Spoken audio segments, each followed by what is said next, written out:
Okay, चलिए show की शुरुआत करते हैं। फिर श्रेया वीरो में रहेंगे आपके साथ और बात करेंगे आज के शानदार मार्केट की। और अब निफ्टी 25,200 के करीब। और एक चीज़ जो आज बहुत अच्छी रही, जैसा कि हम सुबह भी बात कर रहे थे कि ब्रेकआउट इंटैक्ट है। मंडे का जो ब्रेकआउट था उसके बाद कल निफ्टी ने 20 डेमा पर एक पॉज जरूर दिया, लेकिन वो हॉल्ट नहीं था। और आज एक बार फिर निफ्टी ने हायर लो बनाया। जब तक मैंने ये ग्राफिक्स भेजे थे तब तक सिर्फ हायर लो बनाया था, लेकिन अब हमने कल का हाई भी क्रॉस कर लिया है। कल का हाई याद रखिएगा 25,182 था, 25,181 182 के करीब। अब हम उस लेवल के ऊपर ट्रेड कर रहे हैं, और अगर इसके ऊपर मजबूती से हम टिक पाए और अगर 25,250 के ऊपर मजबूती से निकल पाए तो हम एक शायद बड़ी वाली शॉर्ट कवरिंग भी देखें। तो कल का हाई क्रॉस होना बहुत ज़रूरी, और फोर्स के साथ कल का हाई क्रॉस होना बहुत ज़रूरी। और 25,250 के ऊपर जैसा मैं कह रहा हूँ, अगर आप निकले तो फिर शायद वो बड़ी वाली जो कवरिंग है वो आपको होते हुए दिखाई देगी। Let's see. मिड कैप में भी अच्छी रिकवरी, बैंक निफ्टी और निफ्टी दोनों में शानदार मजबूती आज आपको देखने को मिली। और निफ्टी भी एक बार फिर से 20 डेमा के करीब चलता हुआ। आप Shreya Veeru, good afternoon. Good afternoon. बिल्कुल शानदार आफ्टरनून तेजी अनुज। मार्केट में डेज हाई के लेवल पर कारोबार करता है निफ्टी और बैंक निफ्टी आपको दिखेगा। लेकिन मिड कैप निचले स्तरों से रिकवरी तो थी, लेकिन मिड कैप स्मॉल कैप आप देखें तो पेन में है। आज थोड़ा सा दबाव था, इसलिए ब्रेथ में टसल देखने को मिलेगी। झुकाव फिर भी आप देखें गिरने वाले शेयर्स के प्रति ही है। 1516 ऐसे स्टॉक्स जहां पर थोड़ा दबाव देखने को मिल रहा है। लेकिन सवाल यहाँ पे ये कि क्या लग रहा है, शुरुआत तो धीमी हुई थी मार्केट की, लेकिन एकदम से रिकवरी आई। किस चीज़ ने इस रिकवरी को लीड किया है? अब कौन से लेवल्स इंपॉर्टेंट? हालांकि आपने थोड़े कुछ लेवल्स बताए हैं, लेकिन डिटेल में जानना चाहूँगी निफ्टी और बैंक निफ्टी के लेवल्स, और साथ ही क्या भापा बाजार ने जो इस रिकवरी हम देख रहे हैं आज के सत्र में। देखिए, मार्केट पिछले फ्राइडे से चलना शुरू हो गया था। मंडे को एक ब्रेकआउट था, मंडे को आपने हायर हाई और हायर लो बनाया था। कल भी भले ही हम फिसले थे, लेकिन जैसा हम सुबह भी डिस्कस कर रहे थे श्रेया, कि मंडे वाला ब्रेकआउट कल नलीफाई नहीं हुआ था। और एक बार फिर हायर लो और हायर हाई आज निफ्टी ने बना दिया है। और अगर हम, जैसे मैं कह रहा हूँ, अगर कल का हाई, अब हम उसके 7 पॉइंट ही ऊपर हैं, तो अब अभी हम ये नहीं कह सकते कि डिसाइसिवली हमने उसको तोड़ा है। लेकिन अगर हम कल के हाई के डिसाइसिवली ऊपर निकले और अगर इसके ऊपर ट्रेड करने लगे तो वो बहुत बड़ा पॉजिटिव होगा। और 25,250 वो एक लेवल होगा जिसके ऊपर बड़ी वाली शॉर्ट कवरिंग होगी। एक चीज़ और जो आज हम सुबह डिस्कस कर रहे थे, वैसे बाय द वे अगर आपको याद हो, बैंक निफ्टी पर एक व्यू बहुत सिंपल रहा है कि बैंक निफ्टी में जब तक 56,500 इंटैक्ट है, हर डिप पर बाइंग करिए। क्योंकि बैंक निफ्टी में देखिए, एक चीज़ को समझिए, बैंक निफ्टी में दो मजबूत स्टॉक्स आईसीआईसीआई बैंक और एचडीएफसी बैंक, उनके नंबर्स काफ़ी अच्छे आए थे और उसके बाद बैंक निफ्टी ने मुड़ के नहीं देखा था। और अब ये बैंक निफ्टी जो है ना, मुझे नहीं लगता कि ऑल टाइम हाई से पहले रुकने वाला है। खैर, पहले मैं निफ्टी के लेवल्स पर आता हूँ। निफ्टी में अब देखिए रेजिस्टेंस है 25,200 से लेकर 25,250 के करीब। और अगर ये टूटा तो बड़ी रेजिस्टेंस फिर 25,250 से 25,350। मुझे लग रहा है उसके ऊपर अगर आप निकले तो शॉर्ट्स भारी मात्रा में आकर कवर करेंगे। मार्केट में शॉर्ट्स काफ़ी हैं और सपोर्ट यहाँ पर अब 24,950 से 25,050 के करीब है। Nifty bank, I think Nifty bank में तैयारी कर लीजिए आप इसी एक्सपायरी में ऑल टाइम हाई लगाने की। आई थिंक ये व्यू पिछले 3-4 दिन से रहा है इस चैनल पर। कल थोड़ा सा मार्केट ने एक डराया था, मैं मानता हूँ इस बात को, कि कल बैंक निफ्टी का जो टेक्सचर था वो थोड़ा ख़राब हुआ था, लेकिन फिर भी कल हम 20 डेमा के ऊपर ही बंद हुए थे। तो ये मुझे लग रहा है कि अभी भी ऑल टाइम हाई क्रॉस करने के लिए तैयार है। यहाँ पर भी लॉन्ग रहें और पोजीशन जोड़ें हर डिप पर, और 56,500 का स्टॉप लॉस रखें। कितना, 500 पॉइंट से थोड़ा ही कम दूर रह गए हैं अब हम ऑल टाइम हाई से। टेक्निकली लेस देन 1%, कभी भी आ सकता है ये। एक और आज जैसा दिन आ जाए तो bank Nifty all time high लगा दे, इसमें मतलब कोई बहुत ज़्यादा दूरी है नहीं। वीरू के पास चलते हैं। Veeru, good afternoon. Stock specific बताइए, कैसे रहे आज के ट्रेंड्स? बिल्कुल अनुज, गुड आफ्टरनून। देखिए, तीन तरीके के स्टॉक्स लूँगा। एक ऑल टाइम हाई जिसे कहते हैं एक्यूट स्ट्रेंथ, एक मिडवे और एक रिवर्सल। अब एक्यूट स्ट्रेंथ जिसे कहते हैं आपके स्क्रीन पे रखता हूँ, और दैट्स एचडीएफसी बैंक। अब वही बात है जहाँ पे अर्निंग्स का हमारे पास कन्विक्शन है, स्टैट स्ट्रॉन्ग है। 13 लाख शेयर अनुज जुड़ा यहाँ पर। Day percent OI buildup, day high पर, ऑल टाइम हाई पर। ओपन इंटरेस्ट इस रेंज पर भी जो एडिशन हुआ है वो अपने आप में कन्विक्शन का एक बहुत बड़ा सूचक है। और एक और चीज़ दिखाऊं मैं आपको, डॉक्टर साहब जरा इसकी 2000 की पुट रखिएगा। 2000 की पुट राइट होना और वहीं पे आके 20 डेमा का अलाइंड होना, ये बैंक निफ्टी के लिए थोड़े से अच्छे संकेत दे रहा है, थोड़े अच्छे संकेत दे रहा है। तो एचडीएफसी बैंक स्ट्रांगली प्लेस्ड और अच्छा रेंज ब्रेकआउट इसमें नजर आ रहा है। यहाँ पे पुट में 31% बिल्डअप हुआ है अनुज, और इसकी प्रीमियम 45% डाउन है। तो आप समझ सकते हैं कि किस प्रकार की राइटिंग यहाँ पे हुई है। एक चीज़ ये, दूसरा मतलब पहला stock HDFC bank, strong stats.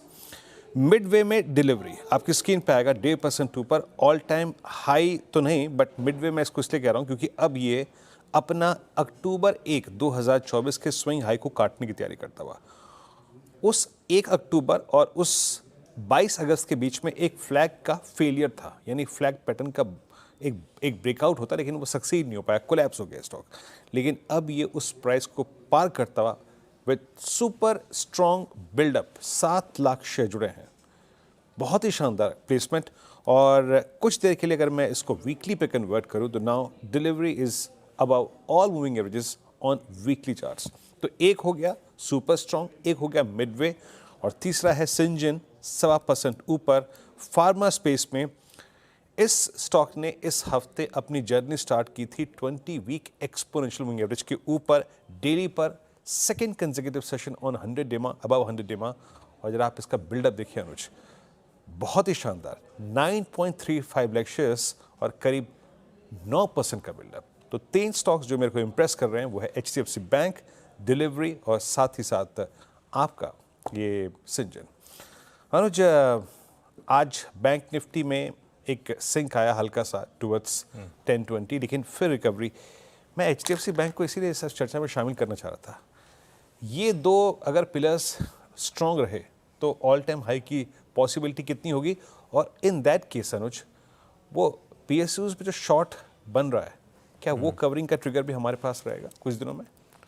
देखिए, मेरा ये मानना है कि आज सुबह जो हमने एक व्यू लिया था even state bank of India पर कि SBI भी काफ़ी हद तक अब आज शुरू में थोड़ी सी वीकनेस आएगी क्योंकि जो QIP के शेयर्स हैं वो लिस्ट होंगे, उसके बाद जिसको बेचना है वो बेच देगा। काफ़ी लोग ऐसे होंगे जिन्होंने हेज किया होगा, जब वो स्टॉक चल रहा था तो फ्यूचर्स में बेचा होगा, वो QIP में अप्लाई किया होगा, वो रिवर्स करेंगे अपनी पोजीशंस को, वो सब इंटैक्ट है।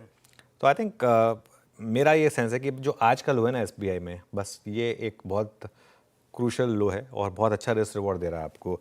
बैंक निफ्टी पे तो वीरू मैं आई थिंक 3 दिन से एक व्यू लेके चल रहा हूँ कि इस सीरीज़ में ही हम ऑल टाइम हाई हिट कर सकते हैं। और आई थिंक अभी तो इस सीरीज़ में आज के दिन के बाद दो दिन इस हफ्ते में और 4 दिन अगले हफ्ते में, 6 दिन हैं इस सीरीज़ में, तो चांसेस काफ़ी हाई हैं। देखिए, बैंक निफ्टी में एक अच्छी चीज़ जो हुई है ना, बड़े बैंकों के अच्छे नंबर्स आए और SBI थोड़ा सा लेट आता है नंबर्स लेकर।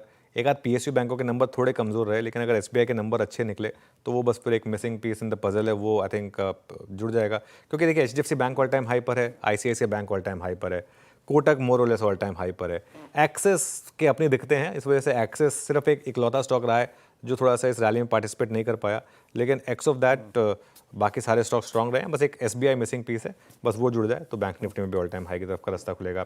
श्रेया, बताइए आज के ट्रेंडिंग स्टॉक्स और कार्यक्रम का क्रम। जी, ट्रेंडिंग स्टॉक्स लेंगे, लेकिन उससे पहले सवाल ये कि अभी तक के अर्निंग सीजन्स की तस्वीर आपको कैसे लग रही है? हमने HDFC, ICICI, रिलायंस जैसे बड़े स्टॉक्स के नतीजे देख लीजिए और देखें, और सभी में अच्छा खासा एक्शन। इन्फोसिस के आज आ जाएंगे आफ्टर मार्केट आवर्स, और कैसे लग रहे हैं आपको अभी तक के अर्निंग सीजन की तस्वीर? क्या एनालिसिस आपकी? देखिए, मैं सच बताऊं तो अर्निंग्स मिक्स्ड है, इसमें कोई डाउट नहीं है कि अर्निंग्स मिक्स्ड है।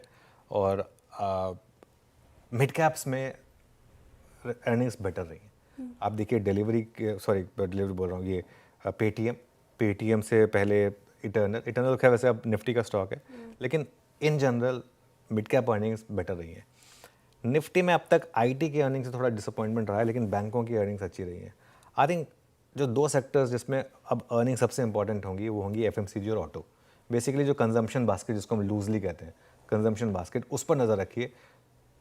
कंजम्पशन में शुरुआत अगर आप कोलगेट को इंक्लूड करना चाहें तो ख़राब हुई थी। अभी कल नेस्ले के नंबर्स आएंगे, आज टाटा कंज्यूमर के नंबर्स आने हैं, कुछ दिनों ब्रिटानिया के नंबर्स, ये सब आएंगे। आई थिंक ये नंबर्स काफ़ी क्रूशल होंगे डोमेस्टिक इकोनॉमी के हिसाब से। और आई थिंक आज जिस तरीके से ऑटो शेयरों में रैली है ना, मार्केट शायद कुछ सेंस कर रहा है ऑटो शेयरों में, तो ये एक और इंटरेस्टिंग पॉकेट होगी आज वॉच आउट करने के लिए। अर्निंग्स पॉइंट ऑफ व्यू से। ओके, मिक्स्ड आए हैं अभी तक के अर्निंग्स। चलिए अब शो में आगे बढ़ते हैं और ट्रेंडिंग स्टॉक्स की बात करते हैं, क्योंकि बाजार में निचले स्तरों से अच्छी खासी रिकवरी, तो शुरुआत तेजी के ट्रेंडिंग स्टॉक्स के साथ की जाएगी। कहाँ पर आज सबसे ज़्यादा खरीदारी होती हुई नजर आ रही है? आपकी स्क्रीन पर ऑटो स्पेस की हम बात भी करते हैं। देखिए, टाटा मोटर्स 2% की तेजी के साथ कर रहा है कारोबार। श्रीराम फाइनेंस चढ़ के आज के सत्र में 1.5% से ज़्यादा। भारतीय एयरटेल कंट्रीब्यूटर में शामिल है आज निफ्टी को पुश करने में। 1.5% की तेज़ी यहाँ पे। बजाज फाइनेंस भी लगभग 1.5% की तेज़ी के साथ कर रहा है कारोबार। तो NBFCs में आज ठीक ठाक तेज़ी देखने को मिल रही है। इसके अलावा अगेन ऑटो एंसिलरीज कंपनी सोना BLW 3.5% तो चल गया। डिक्सन टेक नतीजे अच्छे, ब्रोकरेजेस बुलिश और अभी 2.5% की तेज़ी के साथ कर रहा है कारोबार। IRFC भी नतीजों के बाद उछला, 0.25% की तेज़ी यहाँ पे। बायोकॉन में भी आज खरीदारी 2.5% के करीब देखने को मिल रही है। टाटा कंज्यूमर नतीजे से पहले थोड़ा लुढ़क के कर रहा है कारोबार, लगभग 2.5 से 0.3% के गिरावट के साथ। BEL डिफेंस स्टॉक्स में आज फिर से मुनाफा वसूली 1.5% के करीब टूट रहा है। FMCG स्पेस में दबाव है। HUL ITC देख लीजिए, 1% के करीब HUL टूट गया। ITC भी आधा फीसदी गिर कर रहा है कारोबार। रियल्टी स्पेस में आज गिरावट और ब्लॉक डील की खबर, साथ ही ओबरॉय रियल्टी के नतीजे भी अच्छे नहीं थे। तो लोधा डेवलपर्स, ओबरॉय रियल्टी, लोधा तो 7% से ज़्यादा टूट का आज के सत्र में, और ओबरॉय रियल्टी भी देखिए 4% की गिरावट के साथ कर रहा है कारोबार। कोलगेट नतीजे खराब, ब्रोकरेजेस काफ़ी नेगेटिव, 4.5% टूटा, और डालमिया भारत भी 3% की गिरावट के साथ कर रहा है आज कारोबार। सीमेंट स्पेस में आज फिर से दबाव देखने को मिल रहा है। चलिए अब शो में आगे बढ़ते हैं और कार्यक्रम का क्रम समझते हैं। फंडामेंटल राय देने के लिए हमारे साथ होंगे जियोजित इन्वेस्टमेंट्स के गौरांग शाह, टेक्निकल कॉल्स के जरिए आपकी कमाई कराएंगे प्रकाश गाबा, मानस जायसवाल, राजेश सातपुते, चंदन तापड़िया, विकास सालुंखे और आशीष कयाल जी। 2:15 पर यतिन मुता बताएंगे आपको कि डिक्सन टेक और पेटीएम में तेजी क्यों है। 2:20 पर यतिन मुता ही बताएंगे आपको नेटको फार्मा कौन सी बड़ी डील करने वाला है। 2:30 आशीष चतुर्वेदी बताएंगे आपको स्पाइस जेट के लिए क्या है राहत की खबर। 2:35 पर बजाज फाइनेंस और SBI के नतीजों का अनुमान लेकर आएंगे यतिन मोता, साथ ही आशीष चतुर्वेदी ACC। तो कंचन नौटियाल कैनरा बैंक के नतीजों का प्रीव्यू देंगी। 2:45 पर आशीष चतुर्वेदी बताएंगे आपको कि सिगरेट वॉल्यूम में गिरावट क्यों आ रही है और इसका कंपनियों पर क्या असर होगा। साथ ही 2:50 पर बिग मार्केट वॉइस में मसा जोड़ेंगे मार्केट एक्सपर्ट मेहरबून ईरानी जी। 3:05 पर यतिन से जानेंगे डीलिंग रूम चेक। 3:10 पर एनर्जी से कल के लिए स्ट्रैटेजी। 3:15 पर लेंगे BTST STBT कॉल्स। चलिए इसी के साथ अब BTST और STBT कॉल्स की शुरुआत करते हैं। गाबा सर, आपसे शुरुआत की जाएगी। Very good evening, good afternoon in fact, बताइए पहला पिक क्या होगा आपका? बिल्कुल, good afternoon will lead to good evening, don't worry. 202 पर ट्रेड कर रहा है HDFC बैंक, और मेरे ख्याल से 2020 का स्टॉप लगाना चाहिए, बस 6 रुपए का स्टॉप है HDFC bank. Near term target 2040 से 2050 की एक जोन है, मेरे ख्याल से वहां तक जाना चाहिए HDFC बैंक। प्रकाश गाबा सर की कॉल 2026 पे HDFC बैंक बाय। श्रेया 2 बजे ही गुड इवनिंग बोल रही है, लगता है क्लोजिंग में दिल नहीं लग रहा है श्रेया का, है ना?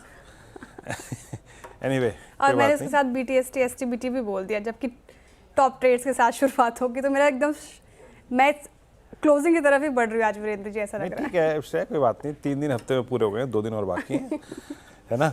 अच्छा चलिए अभी काम करते हैं, ये बैक कॉल होगी प्रकाश सर की एट HDFC बैंक। मानस, गुड आफ्टरनून, आपका trade? Good afternoon Virendra ji. तो देखिए LTIM में खरीदारी करने की राय रहेगी। स्टॉक ने 100 डे मूविंग एवरेज पे सपोर्ट लिया था, रिकवरी में आज वापस 200 डे मूविंग एवरेज के ऊपर निकल आया है, वॉल्यूम्स भी बेहतर देखने को मिले हैं। आई थिंक यहाँ पर एक बाउंस बैक प्ले बनता है। करंट लेवल्स पे आप LTIM में खरीदारी कर सकते हैं। स्टॉप लॉस आपके 52.24 के रहेंगे और 53.75 तक के टारगेट्स पॉसिबल है LTIM में। चाहे तो ऑप्शन ट्रेड ले लें, 52 का कॉल ऑप्शन ले सकते हैं, 93 रुपीज पे ट्रेड हो रहा है। इसमें आपको 64 रुपीज के स्टॉप लॉस से 150 रुपए के टारगेट के लिए खरीदारी करनी है। LTIM। अच्छा, इस क्लोजिंग में हमारे साथ जो 2-3 चीज़ें पॉजिटिव हैं वो है निफ्टी IT का, मतलब लगभग पिछले 1-2-3-4 सेशन बाद पहली बार हमने किसी सेशन में प्रीवियस सेशन की बॉडी के ऊपर आके ट्रेड किया है। जरा प्लीज़ कैंडलस्टिक चार्ट रख दीजिएगा, वो मैं डिफाइन करना चाह रहा हूँ। आप भी सोच रहे होंगे कि मानस ने एकदम से ये IT को क्यों टच कर लिया। पहली बार पिछले 4 सेशन में हम किसी बॉडी के ऊपर ट्रेड कर रहे हैं, यानी पिछले दिन का ओपन, पिछले दिन का क्लोज, उसके ऊपर आके ट्रेड कर रहे हैं। IT, Reliance, HDFC bank, ICICI bank का ये केस हमारे लिए स्ट्रॉन्ग बना रहे थे। ये 2 बजे भी मैंने बात बोली थी, और यही एक कारण है कि निफ्टी अब 25,200 की ट्रैजेक्टरी को पार करता हुआ। It's a breakthrough edge of now. इसे एक उलट फेर, इसे एक ब्रेकआउट, इसे एक स्टांस में चेंज करने वाला आंकड़ा कहेंगे आप। क्यों? लेके आइए जरा एक बार प्लीज 25,200 की कॉल, वहां देखते हैं क्या हो रहा है। वहां कल के वीकली कॉलाइटर्स बैठे हैं। It's expiry -1 day Wednesday. आइए देखते हैं तेजी से वहां पे क्या परिवर्तन हो रहा है। 1,60,00,000 कॉल खड़ी थी वहां पे 2 बजे, अब 25,200 पे 1,84, यानी अब थोड़ा सा बाइंग एफर्ट आ रहा है वहां पे। वी आर अबाउट 10, अबाउट 20 और उस 25,200 के कॉलाइटर के ऊपर। तो इस ब्रेकआउट पे फोकस करेंगे। अब राजेश सतपुते जी, आपका ट्रेड क्या रहेगा? वीरेंद्र जी देखिए, नजर आईटी पे ही है। मुझे लगता है थोड़ा यहाँ पे कॉन्ट्रा बाय करेंगे तो रिस्क टू रिवॉर्ड बढ़िया बैठ रहा है। सो देखिए, मेरी नजर है टेक महिंद्रा के चार्ट के ऊपर। मुझे लगता है टेक महिंद्रा पिछले 3 दिनों का जो लो है उसको मेंटेन कर रहा है, तो बस हमारा स्टॉप लॉस वही होगा 1538 का। और लॉन्ग करना है, इनिशियल जो टारगेट दिख रहा है वो रहेगा 1580 to 1600। So Tech Mahindra is a contra buy. Tech Mahindra Rajesh Satpute ji की पिक, तो आईटी में स्ट्रेंथ है और पैनल्स के पिक में भी वो दिख रहा है। आशीष कयाल जी, गुड आफ्टरनून। आप बताइए, आप क्या पिक कर रहे हैं? देखिए, मेरा जो पिक होगा यहाँ पर कैस्ट्रॉल इंडिया पे। यहाँ पर ऑटो और ऑटो इंसुलरी स्पेस में हलचल होती हुई नजर आई है। कैस्ट्रॉल काफी समय के बाद में अपने 20 डीएमए से एक अच्छा खासा बाउंस बैक करता हुआ नजर आ रहा है। एक अच्छी बुलिश कैंडल बनाया, पिछले करीबन 3 से 4 कैंडल को इसने एंगल्फ कर लिया, तो ओवरऑल बुलिश साइन है ये। यहाँ पर लॉन्ग जाने की राय होगी। टारगेट ऊपर में 240 का देखा जा सकता है, स्टॉप लॉस 215 का लगाना है। ओके, कैस्ट्रॉल इंडिया, ये आशीष कयाल जी के पिक। ऑटोज और ऑटो एंसिलरीज कंपनीज में आज तो तेजी है। विकास आलुंके जी, वेरी गुड आफ्टरनून। बताइए, आपकी पिक क्या होगी? Good afternoon Shreya. देखो, ओवरऑल मार्केट का सेटअप पॉजिटिव है। मुझे लगता है कि यहाँ पे जो ट्रेंड है पॉजिटिव साइड देखने मिल सकता है। मेरा बाय साइड में रहेगा बायोकॉन। बायोकॉन को यहाँ पे बाय किया जा सकता है 52 वीक के आसपास। ये लास्ट कुछ दिनों से ट्रेड करते हुए देखने मिला है, बट मुझे लगता है ये नए 52 हाई बना सकता है यहाँ से 1 से 2 दिन में। 410 का यहाँ पे टारगेट बायोकॉन में लेके चल सकते हैं। नीचे में 388 का इंपॉर्टेंट सपोर्ट देखने मिलेगा जो कल का क्लोज है। तो 388 के स्टॉप लॉस से बाइकॉन को बाय कीजिए 410 के टारगेट। ओके, ट्रेड्स पूरे हुए यहाँ पे। पहला ट्रेड रहा आज प्रकाश का बसर का HDFC बैंक। मानस ने पिक किया एल्टाई माइंट्री। उसके बाद राजेश सतपुते जी ने पिक किया टेक महिंद्रा। आशीष कयाल जी की कॉल थी कैस्ट्रॉल। विकास जी की ट्रेड है बायोकॉन। और आज 10 जुलाई के बाद पहली बार निफ्टी ने एक इंट्राडे अटेम्प्ट लिया about 20 day exponential moving average. Gaurang ji नमस्कार, कार्यक्रम में स्वागत है। प्रणाम सर। बताइए क्या अच्छा लग रहा है आपको इस अर्निंग सीजन के बीच में? आज की शॉपिंग लिस्ट में क्या है? बहुत बहुत धन्यवाद वीरेंद्र जी, आपको और सभी को सादर प्रणाम और शुभ दिन हमारे तरफ से। अच्छा तो काफी कुछ लग रहा है, लेकिन उसकी बात करने से पहले एक छोटा सा डिस्क्लोजर देता हूं कि जो भी लंबी अवधि के लिए निवेश लायक रणनीति आपके समक्ष आज रखेंगे वो हमारी रिसर्च टीम की तरफ से। इसमें हमारी कंपनी जियोजित या हमारा कोई निजी निवेश नहीं है, ना ही कोई वित्तीय लाभ मिल रहा है और ना ही किसी प्रकार का कॉन्फ्लिक्ट ऑफ इंटरेस्ट। तो डाइवर्सिफाइड केमिकल्स, स्पेशलिटी केमिकल्स बनाने वाली कंपनी है पिडिलाइट इंडस्ट्रीज। इस पर हमने खरीदारी की राय काफी लंबे समय से तो ऐसे तो रही है वीरेंद्र, लेकिन हमें ऐसा लग रहा है कि अब ये क्षेत्र योगदान देने के लिए काफी कारगर साबित होगा। खास करके जो एक्सपोर्ट मार्केट आगे जा करके खुलेगा उसको लेकर के हमें काफी उत्साह है। और मार्केट शेयर अगर आप पिडिलाइट का देखें तो काफी कुछ पावर ब्रांड्स पिडिलाइट के पास है और काफी अच्छा मार्केट शेयर। तो बुनियादी दर के आधार पर पिडिलाइट इंडस्ट्रीज पर खरीदारी की राय है। शुरुआत कीजिए और गिरावट पर धीरे धीरे करके आप अपना निवेश बढ़ा सकते हैं। ओके, पिडिलाइट यहाँ पे फंडामेंटल कॉल होगी। Nifty at day high. एक दो ट्रेड्स जोड़ लेते हैं, उसके बाद हम हमारी जो रिसर्च कंटेंट है ना उस पर उतरेंगे। कुछ नंबर्स के, कुछ सेगमेंट्स के अगर आप देखें चर्चा करेंगे, लेकिन कुछ ट्रेड जोड़ लेते हैं पहले, उसके बाद आएंगे उन पे। एक बार लेके आइए आप जरा स्क्रीन पे। SRF रिवर्सल ले रहा है, बट क्या कंसिडर करूँ? नो, नॉट एग्जैक्टली, स्किप करता हूँ। उसके बाद लेके आइए आप जरा प्लीज़ एक बार अपोलो हॉस्पिटल। ये ट्रेड मैंने सुबह पिक करवाया था पैनल से और बातचीत हुई, डेडिकेटेड डिस्कशन हुआ। प्रकाश से 7354। क्या ये आपको एक ब्रेकआउट का केस नजर आ रहा है? Look at max, look at Fortis. सुबह फोर्टिस मैंने आपसे कॉल ली थी एक। क्या ये अब वक्त आ चुका है 7350 पे चेस करने का अपोलो को, क्योंकि ये बेटर रिवॉर्ड प्रोवाइड कर रहा है वर्सेस मैक्स वर्सेस फोर्टिस? देखिए, अपोलो हॉस्पिटल का जो चार्ट है ना वीरू, लगता है यहीं से एक अपमूव मिलना चाहिए। सेटअप तो सही है, स्ट्रक्चर पॉजिटिव है, लेकिन सेटअप भी सही है। ट्रेड कर रहा है 7346 पर, सिर्फ एक स्टॉप लगाना पड़ेगा 7246। थोड़ा रेजिस्टेंस है 7440, वो थोड़ा रेजिस्टेंस है और वो भी पार कर लेगा, कॉन्फिडेंट हो। अब जाएगा कहाँ उसके बाद? मेरे ख्याल से उसके बाद जाएगा 7550 से 7600, ये एक जोन है, वहां तक जाना चाहिए। उससे थोड़ा वक्त लग सकता है उसके जाते जाते, लेकिन अपमूव ऑन है, लेने की जगह भी अच्छी है और रिस्क रिवॉर्ड रेशियो बी फेवर में है Apollo hospital. Okay, Apollo hospital अच्छी खासी तेज़ी के साथ कारोबार करता हुआ नजर आएगा, 1.5% की तेज़ी के साथ, और अभी भी अप मूव ऑन है। गावस्कर की स्ट्रैटेजी आप फॉलो कर सकते हैं। लेकिन दो स्टॉक्स की बात करते हैं जिसमें अच्छी खासी तेज़ी आज के सेशन में हमें देखने को मिली। एक डिक्सन टेक्नोलॉजी, रिजल्ट अच्छे, ब्रोकरेजेस काफ़ी बुलिश और लगातार आज पूरे सत्र में एक अच्छा मूव हमें देखने को मिला। साथ ही पेटीएम देखिए निचले स्तरों से अच्छी रिकवरी के साथ कारोबार करता हुआ नजर आ रहा है। क्या खास वजह है, ये बताने के लिए यतिन जुड़े हुए हैं। यतिन, पहले बताइए कि डिक्सन टेक के नतीजों का असर क्या रहा, बाजार को क्यों पसंद आ रहा है, ब्रोकरेजेस का क्या मानना है? बिल्कुल, और डिक्सन टेक्नोलॉजीज रिजल्ट्स के बाद चमक रहा है और क्लियरली अगर हम ईएमएस कारोबार की बात करें तो ज़बरदस्त ग्रोथ, मुनाफा, एबिटा, मार्जिन्स और ओवरऑल प्रदर्शन देखें तो काफ़ी शानदार। इनफैक्ट साल दर साल बेसिस पे मुनाफे में आपने दुगने से ज़्यादा की बढ़त आती हुई देखी है। इसके अलावा अगर हम एबिटा की बात करें तो यहाँ भी लगभग आपको डबलिंग हो रहा है साल दर साल बेसिस पे। पीएलआई स्कीम के कारण मार्जिन में थोड़ा इम्पैक्ट आता हुआ ज़रूर नज़र पड़ेगा, लेकिन आगे जाके कंपनी की जो बैकवर्ड इंटीग्रेशन प्लान है, चाइना में 2 जॉइंट वेंचर और एक्विजिशन जो अनाउंस किए हैं रिस्पेक्टिवली, यहाँ से मोमेंटम मिलेगा मार्जिन्स को। इसके अलावा जो मोबाइल सेगमेंट की ग्रोथ है वो मजबूत रही है और आगे जाके भी मैनेजमेंट का कहना है कि एनुअल बेसिस पे लगभग 6 करोड़ से ज़्यादा हैंडसेट्स वो मैन्युफैक्चर करेंगे। तो उस तरीके का गाइडेंस और इसके अलावा जो मार्जिन है इस पर भी मजबूती के चलते आपको शेयर में लगभग अब 3% की तेज़ी देखने को मिल रही है। और पेटीएम निचले स्रोत से अच्छे खासी रिकवरी के साथ कारोबार कर रहा है, यहाँ पर क्या व्यू रहेगा? तो अगर हम पेटीएम की बात करें श्रेया, तो क्लियरली यहाँ प्रॉफिट आया है कंपनी का इंसेप्शन के बाद। अगर हम देखें तो पहली बार कंपनी घाटे से मुनाफे में आई है। इसके अलावा इस टाइम बात करें तो मार्केटिंग कॉस्ट और ईसॉप कॉस्ट कम होने के कारण आपको ऑपरेटिंग परफॉर्मेंस भी बहुत ज़बरदस्त आता हुआ नजर पड़ रहा है।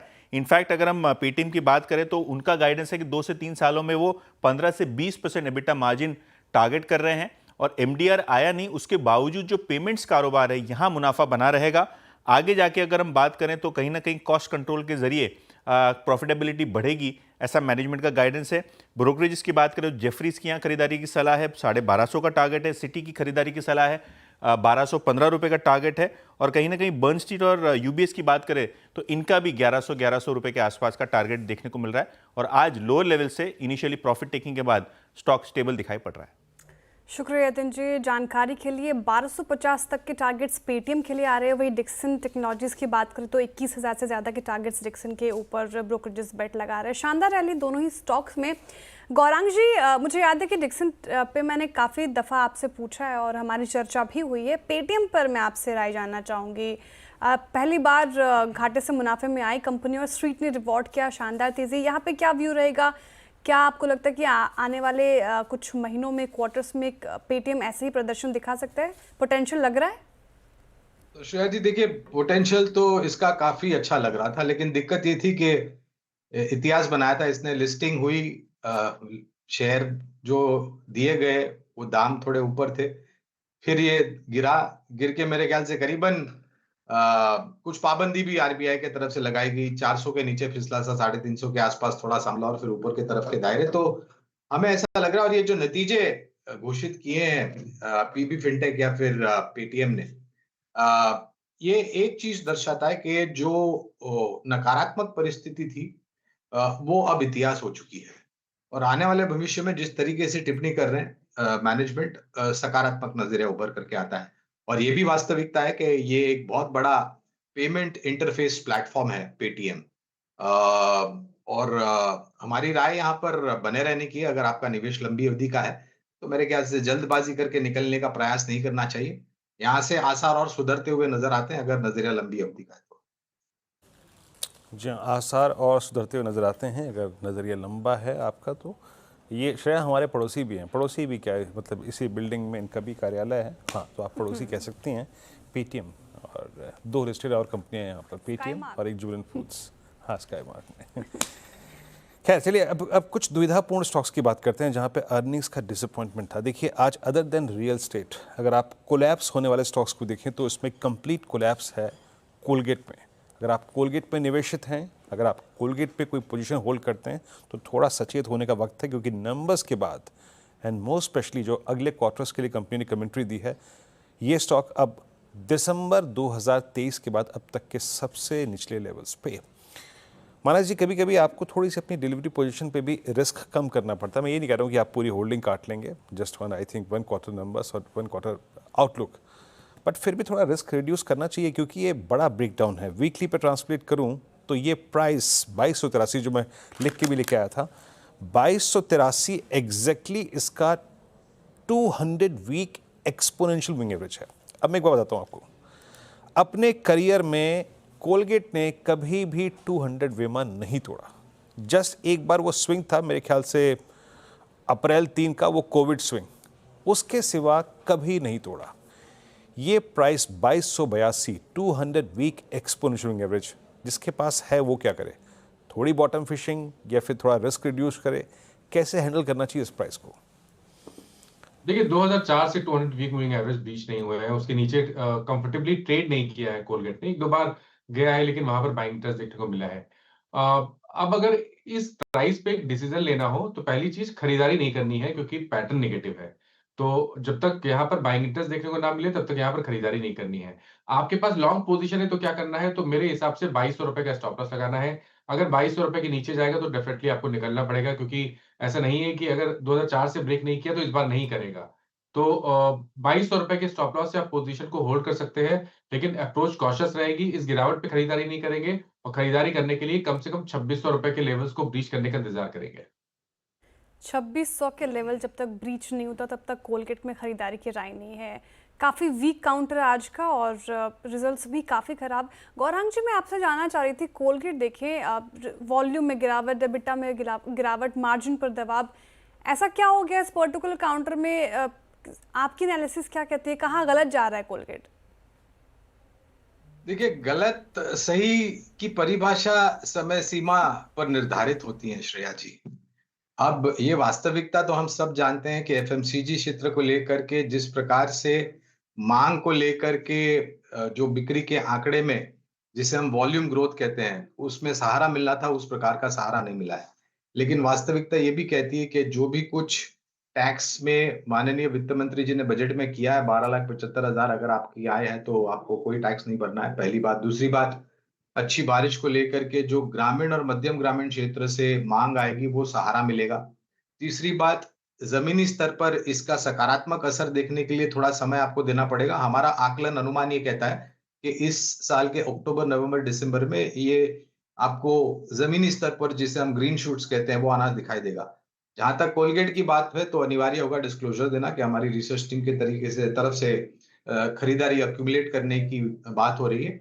और हमारा ये भी मानना है कि शायद दूसरे तिमाही में नहीं लेकिन तीसरे तिमाही से एफएमसीजी क्षेत्र में आपको बहुत बेहतर तरीके से सुधार आता हुआ दिखेगा। इसके साथ साथ दो और चीज, कच्चे तेल के दाम नीचे हैं श्रेया जी और लागत खर्च भी नीचे आ रहा है, जिससे मुनाफे के मार्जिन में इजाफे हो सकते हैं अगर आप ठीक ठाक रीत से ऑपरेशनल एफिशिएंसीज लाते हैं तो कोलगेट के साथ साथ HUL, ITC, Nestle, Britannia, Dabur, Marico, Tata consumer की अभी आप बात कर रहे थे कार्यक्रम की शुरुआत में, वहां पर भी खरीदारी की राय।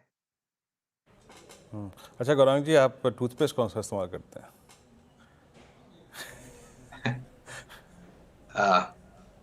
ऑन अ लाइटर नोट, कोई दिक्कत की बात नहीं। डाबर लाल दंत मंचन। अरे गजब, अरे गजब। नहीं, डाबर का ही डाबर रेड जेल, उसका प्रयोग हम करते हैं। डाबर रेड, अच्छा। कोलगेट का मैं दंत कांति इस्तेमाल करता हूँ, झूठ नहीं। मानस आप क्या करते हैं? यही पोल कर देते हैं। मानस आप क्या? जी तो कोलगेट करते हैं। ठीक है, मैं ऐसे ही पूछा था लाइटर नोट पे। गौरांग जी, हमें ये एक्सेप्ट नहीं करना चाहिए कि अब थोड़ा मार्केट शेयर दंत कांति खा रहा है या फिर और दूसरे प्लेयर्स पे, है ना? देखिए मार्केट बिल्कुल, दंत कांति मैं भी पहले इस्तेमाल करता था वीरेंद्र जी, लेकिन फिर मैंने मेरी लॉयल्टी जो है वो डाबर के तरफ शिफ्ट कर दी है। सो ये एक वास्तविकता है क्योंकि आयुर्वेदिक प्रोडक्ट्स के तरफ काफी लोग जा रहे हैं और ये एक बड़ा कारण इसलिए भी कोलगेट जैसी कंपनियां भी अब आयुर्वेदिक और हर्बल टूथपेस्ट लॉन्च कर रही हैं। तो एक शिफ्ट हो रहा है, मार्केट शेयर इनका बिल्कुल थोड़ा बहुत सैक्रिफाइस हो रहा है इसको लेकर। बिल्कुल हर्बल टूथपेस्ट, यही एग्जैक्टली मैं जा रहा था कि सुनना आपसे। और मैं, अगर आप नोएडा में है ना, और अगर आप कोई सिल्वर का प्रोडक्ट खरीदते हैं तो भी आपको कोलगेट रिकमेंड किया जाता है। श्रेया वो जानती है, वो ये कोलगेट का एक हुआ था ना पाउडर है ना, वो बचपन वो में सिल्वर इस्तेमाल साफ करने किया में बड़ा वीरेंद्र अच्छा जी है। हमने।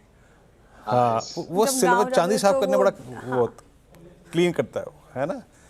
खैर ऐसी लाइटर नोट पे डिस्कशन था ये कोलगेट के ऊपर। हालांकि कोलगेट याद रखिएगा एवरेजेस के लिहाज से आज एक बहुत ही बड़े हिस्टोरिकल लेवल पे लास्ट 2 डेकेड्स के बेस पर बैठा हुआ है। खैर अब थोड़ा विषय को यहाँ से चेंज करते हैं, लेके आइएगा नेटको फार्मा स्क्रीन पे। और नेटको फार्मा थोड़ा सा अगर आप देखें अब शॉपिंग के लिए बाहर निकला है। कहाँ पर, क्या डेस्टिनेशन है इनका और क्या टारगेट किया है इन्होंने, बात करते हैं यतिन से। यतिन बताइए।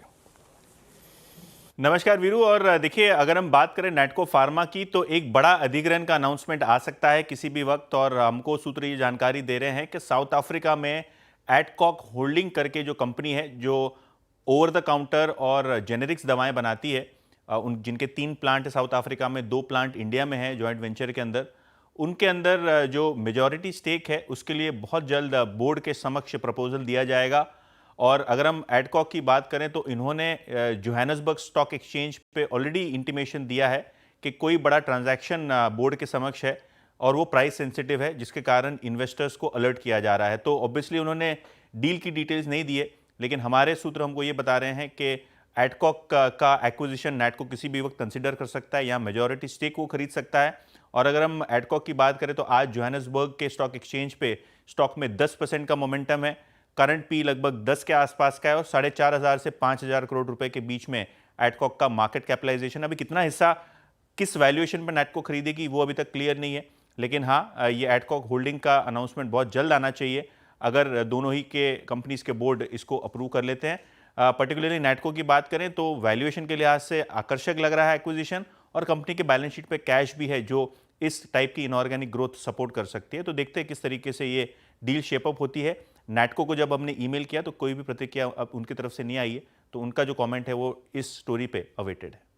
ओके, तो सीएनबीसी आवाज़ की एक्सक्लूसिव खबर, नेटको फार्मा की ये डील जल्द हो सकती है और नेटको फार्मा इस बीच आपको आधा फीसदी तेज़ी के साथ कारोबार करता हुआ नजर आएगा। और इस बीच हमारे साथ जुड़ रहे हैं चंदन तापड़िया जी। चंदन जी, गुड आफ्टरनून, स्वागत है आपका शो में। सबसे पहले इस वक्त का ट्रेड क्या होगा? जी नमस्कार श्रेया जी। तो मैं यहाँ पे फोकस करूंगा बजाज फाइनेंस पे। बजाज फाइनेंस में काफ़ी दिनों के बाद में कंसोलिडेशन ब्रेकआउट हुआ है और जो 3-4 दिनों से बाइंग हो रही है वो काफ़ी रिमार्केबल है। मेजर ट्रेंड काउंटर का पॉजिटिव है और ये जो पॉजिटिव टू रेंज बाउंड बायस है एक नए ब्रेकआउट की तरफ अब टर्न हो रहा है। तो बजाज फाइनेंस पे खरीदारी की सलाह रखेंगे। 950 का सपोर्ट रहेगा, ऊपर में लगभग 1010 तक के अपसाइड यहाँ पे बनने चाहिए। ओके, बजाज फाइनेंस बहुत ही अच्छा स्ट्रक्चर, बहुत ही अच्छा चार्ट सेटअप 966 पे। अब एक काम करते हैं, यहाँ से थोड़ा सा शिफ्ट करते हैं आज की टॉप कैश कॉल्स पे। प्रकाश काबसर और विकास जी और आशीष कयाल ये 3 ट्रेड्स पे अपना एनालिसिस प्रस्तुत करेंगे। प्रकाश सर, क्या पिक कर रहे हैं आप कैश में? Well, good evening to you Viru. Stock का नाम है महाराष्ट्र सीमलेस। अब ट्रेड कर रहा है 733 के आसपास महाराष्ट्र सीमलेस और स्टॉक पर करीब 725, करीब 8 रुपए का स्टॉक। मेरा इसका टेक्निकल टारगेट 750 से 760, 760 तक जा सकता है। स्पीड ओवर ट्रेड बन सकता है महाराष्ट्र सीमलेस, इसमें तेजी है, मोमेंटम है। महाराष्ट्र सीमलेस 750 से 760 के टारगेट एक्सपेक्ट कर रहे हैं। गाबसर डे हाई पर कर रहे कारोबार और खिलाड़ी नंबर 1 के वक्त भी हम इस स्टॉक को डिस्कस कर रहे थे। 4% की तेजी के साथ कर रहा है कारोबार। विकास आलमगीर जी, आप बताइए आपका टॉप कैश कॉल क्या होगा? और मेरा कैश कॉल रहेगा एमआरपीएल में। हालांकि आज और कल में एक अच्छा अपमूव देखने मिला था। हालांकि आज ऑलमोस्ट 7% के ऊपर ट्रेड कर रहा है, लेकिन लास्ट 4 to 5 मंथ का जो ब्रेकआउट था 154 का, उसके ऊपर आज ये ट्रेड करते हुए देखने मिल रहा है। तो यहाँ से टारगेट जो देखने मिलेगा 172 के आसपास के टारगेट एमआरपीएल में आते हुए देखने मिल सकते हैं। नीचे में 147 इंपॉर्टेंट सपोर्ट बन चुका है, तो 147 के स्टॉप लॉस से इसको होल्ड किया जा सकता है 172 के टारगेट। ओके, एमआरपीएल आपकी कॉल है और आशीष जी के पास चलते हैं। आशीष, आप क्या पिक कर रहे हैं? देखिए, मेरा जो कैश कॉल होगा वो है ग्लैंड फार्मा में। यहाँ पर बहुत ही इंटरेस्टिंग सेटअप है वीरू, कि करीबन मई के बाद से इसने एक भी बार अपने 10 डीएमए के नीचे क्लोज किया है और सस्टेन नहीं किया है। और अभी जो बाउंस बैक आ रहा है वापस से वही 10 डीएमए से सपोर्ट लेके आज के दिन में बाउंस बैक किया है, तो गुंजाइश है ये रैली कंटिन्यूड है, यहाँ पर अच्छा मोमेंटम बन सकता है। टारगेट ऊपर में करीबन 2130 के देखे जा सकते हैं और स्टॉप लॉस लगाना होगा 1950 का। ओके, ग्रैंड फार्मा आपके स्क्रीन पे कॉल्स रोटेट करेंगे, आप एक एक करके पिक कर सकते हैं, स्टॉप लॉसेस और टारगेट्स पे ध्यान दे सकते हैं। हमने HDFC बैंक की बहुत चर्चा करी इस कार्यक्रम में, बट अभी जरा एक बार वक्त आ गया थोड़ा सा ICICI बैंक पे फोकस करने के लिए। दो प्राइवेट बैंक्स इस वक्त लीड लेते हुए, वही एक कारण है कि हम 57,000 के ऊपर यानी बैंक निफ्टी के सबसे बड़े कॉल राइटर्स के जोन के ऊपर ट्रेड कर रहे हैं। आशीष, आपका सेंस ICICI बैंक पे क्या कहता है? अमूमन जो स्टॉक्स सीरीज के सेकेंड हाफ में डोमिनेट करना शुरू करते हैं, लास्ट हफ्ते में हमने देखा है कि उसमें एक शॉर्ट कवरिंग थ्रस्ट आता है। इस पे भी बेयर्स ने एक कहीं ना कहीं कमान लेने की कोशिश की थी first half of the series में। अब जरा प्लीज़ डॉक्टर साहब OI रखिएगा, मैं अपनी बात को थोड़ा सा और स्पष्ट तरीके से उसके लिहाज से रख सकता हूँ। अब आ रहा है इस पर शॉर्ट कवरिंग का थ्रस्ट, आपका व्यू क्या कहता है? मीन कैसे आप ट्रेड करेंगे, या फिर कोई कॉल आपको जहन में जो आ रही हो जिसको चेस करना चाहिए ICICI बैंक पे? बिल्कुल, यहाँ पर देखिए ICICI बैंक बहुत ही, अगर आप ध्यान से देखिए इसके चार्ट को, डेली टाइम फ्रेम चार्ट को, तो ये काफी समय से एक कंसोलिडेशन में था। करीबन मेरे ख्याल से 5 मई से लेके अभी जो इसने लो बनाया था 3 दिन पहले 18 जुलाई तक, ये एक पूरे रेंज में था और उस रेंज का एक वेस्ट शेप पैटर्न का ब्रेकआउट दिया है। और जो सेलर्स थे, कॉल सेलर्स, वो सरप्राइजिंगली टेकन अबैक है या शॉकिंगली टेकन अबैक है और यहाँ पर ये रुक नहीं रहा है। मेरे ख्याल से अभी ये 1500 के पास जा रहा है, जहाँ पे काफी OI बिल्डअप है, लेकिन मेरे ख्याल से वहां पे भी कवरिंग होनी शुरू होनी चाहिए। ये स्टॉक की क्लोजिंग बहुत अच्छी है, तो यहाँ पर राइड करने के लिए मैं तो रिकमेंड करूंगा, यहाँ पर कॉल बाय किया जा सकता है 1480 के लेवल्स का। मैं चेक कर लेता हूँ कि 1480 का फिलहाल ICICI बैंक का जो कॉल ऑप्शन है जुलाई मंथ का, वो करीबन चल रहा है 16 रुपया 65 पैसा, उसे बाय करिए। और करीबन ऊपर में अगर आपको हेज करना है तो 1520 का हेज करना चाहिए, लेकिन 1520 के कॉल का जो प्राइस चल रहा है वो मैं अभी बता देता हूँ, करीबन 2 रुपया 10 पैसा, ज्यादा कुछ मिल नहीं रहा है, तो आप 1510 के कॉल के साथ में हेज कर सकते हैं। तो बुल कॉल स्प्रेड बनाने की रणनीति अपनानी है यहाँ पे। 1510 का कॉल करीबन 4 रुपये, 16 रुपये पे 1480 का कॉल बाय करिए, 1510 का कॉल राइड करिए और इस स्टॉक को राइड करिए ऊपर की ओर। काफ़ी पॉजिटिव स्ट्रैटेजी ICICI बैंक पर आपको अपनानी चाहिए। डिटेल एनालिसिस बताइए आशीष खयाल जी ने। डे हाई पर शानदार मोमेंटम ICICI बैंक में। अब आगे बढ़ते हैं और कुछ इंपॉर्टेंट न्यूज़ एड्रेस करते हैं। देखिए, स्पाइसजेट के शेयर में आज ज़बरदस्त तेज़ी है और ख़बर यह है कि सुप्रीम कोर्ट ने 2015 के एक मामले में कंपनी के पक्ष में फैसला सुनाया है। क्या है वो मामला, ये समझते हैं मेरे सहयोगी आशीष चतुर्वेदी से। आशीष जी, बताइए क्या है खबर? देखिए, स्टॉक में आज बढ़िया तेज़ी देखने को मिल रही है। कारण है कि बहुत पुराना मामला है, 2015 से लगातार ये मामला चलता जा रहा था और फाइनली अगर आप देखें तो आज ही इसका निपटारा हुआ है और इसी के चलते हम देख रहे हैं कि स्टॉक में ज़बरदस्त एक्शन देखने को मिल रहा है। अब दरअसल अगर आप देखें तो सुप्रीम कोर्ट ने कंपनी के पक्ष में फैसला सुनाया है और इससे पहले अगर आप देखें तो दिल्ली हाई कोर्ट भी कंपनी के पक्ष में था, तो इस रूल को बिल्कुल जस का तस यहाँ पर रखा गया है। अब मामला अगर आप देखें तो काल एयरवेज, इसने 1300 करोड़ का दावा किया था कंपनी के खिलाफ, जो कि 2015 के करीब का मामला था। अब मामले को अगर आप समझें तो 2015 में स्पाइसजेट की वित्तीय स्थिति बहुत ही खराब थी, डेट लगातार बढ़ता जा रहा था, ऑपरेशनल चैलेंजेस लगातार बढ़ते जा रहे थे। ऐसे में काल एयरवेज ने अपनी जो हिस्सेदारी है, ये जो ओरिजिनल फाउंडर हैं इनको ट्रांसफ़र कर दी, वो भी किया सिर्फ 2 रुपये में।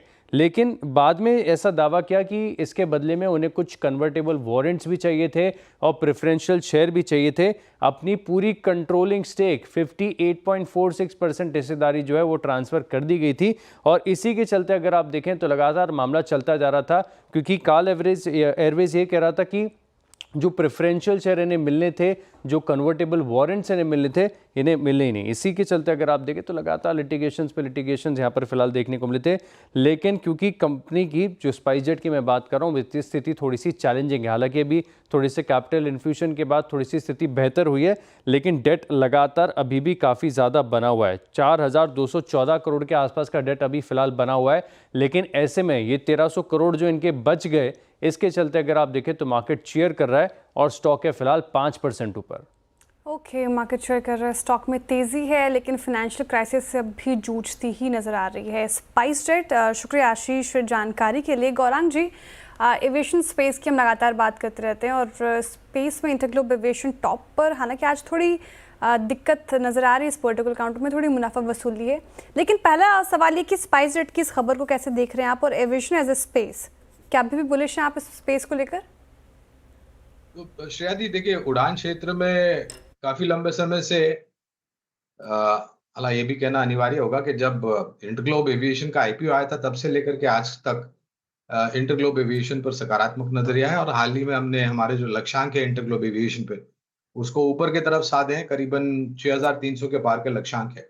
देखिए 1300 करोड़ की राहत सर्वोच्च न्याय से मिलना स्पाइसजेट को, ये कोई बड़ी रकम नहीं है, और हम सबको पता है कि उड़ान क्षेत्र में आपको कैपिटल इंटेंसिव पैसे लगाने पड़ते हैं, आपको निरंतर नए एयरक्राफ्ट्स खरीदने पड़ते हैं, आपके एयरक्राफ्ट्स की मरम्मत जो है उस पर खर्च करना पड़ता है, on ground on air staff पर खर्च करना पड़ता है, वगैरह वगैरह वगैरह।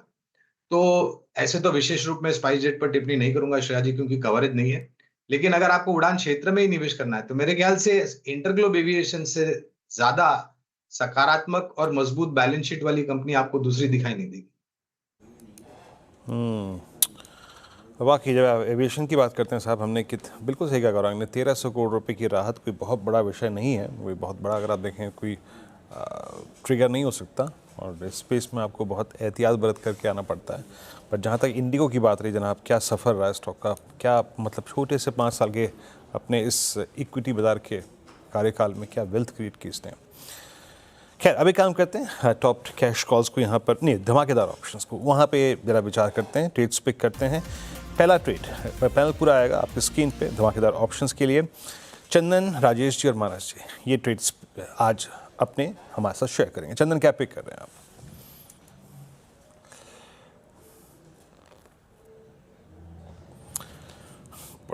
बड़े अच्छी कॉल है चंदन जी आपकी।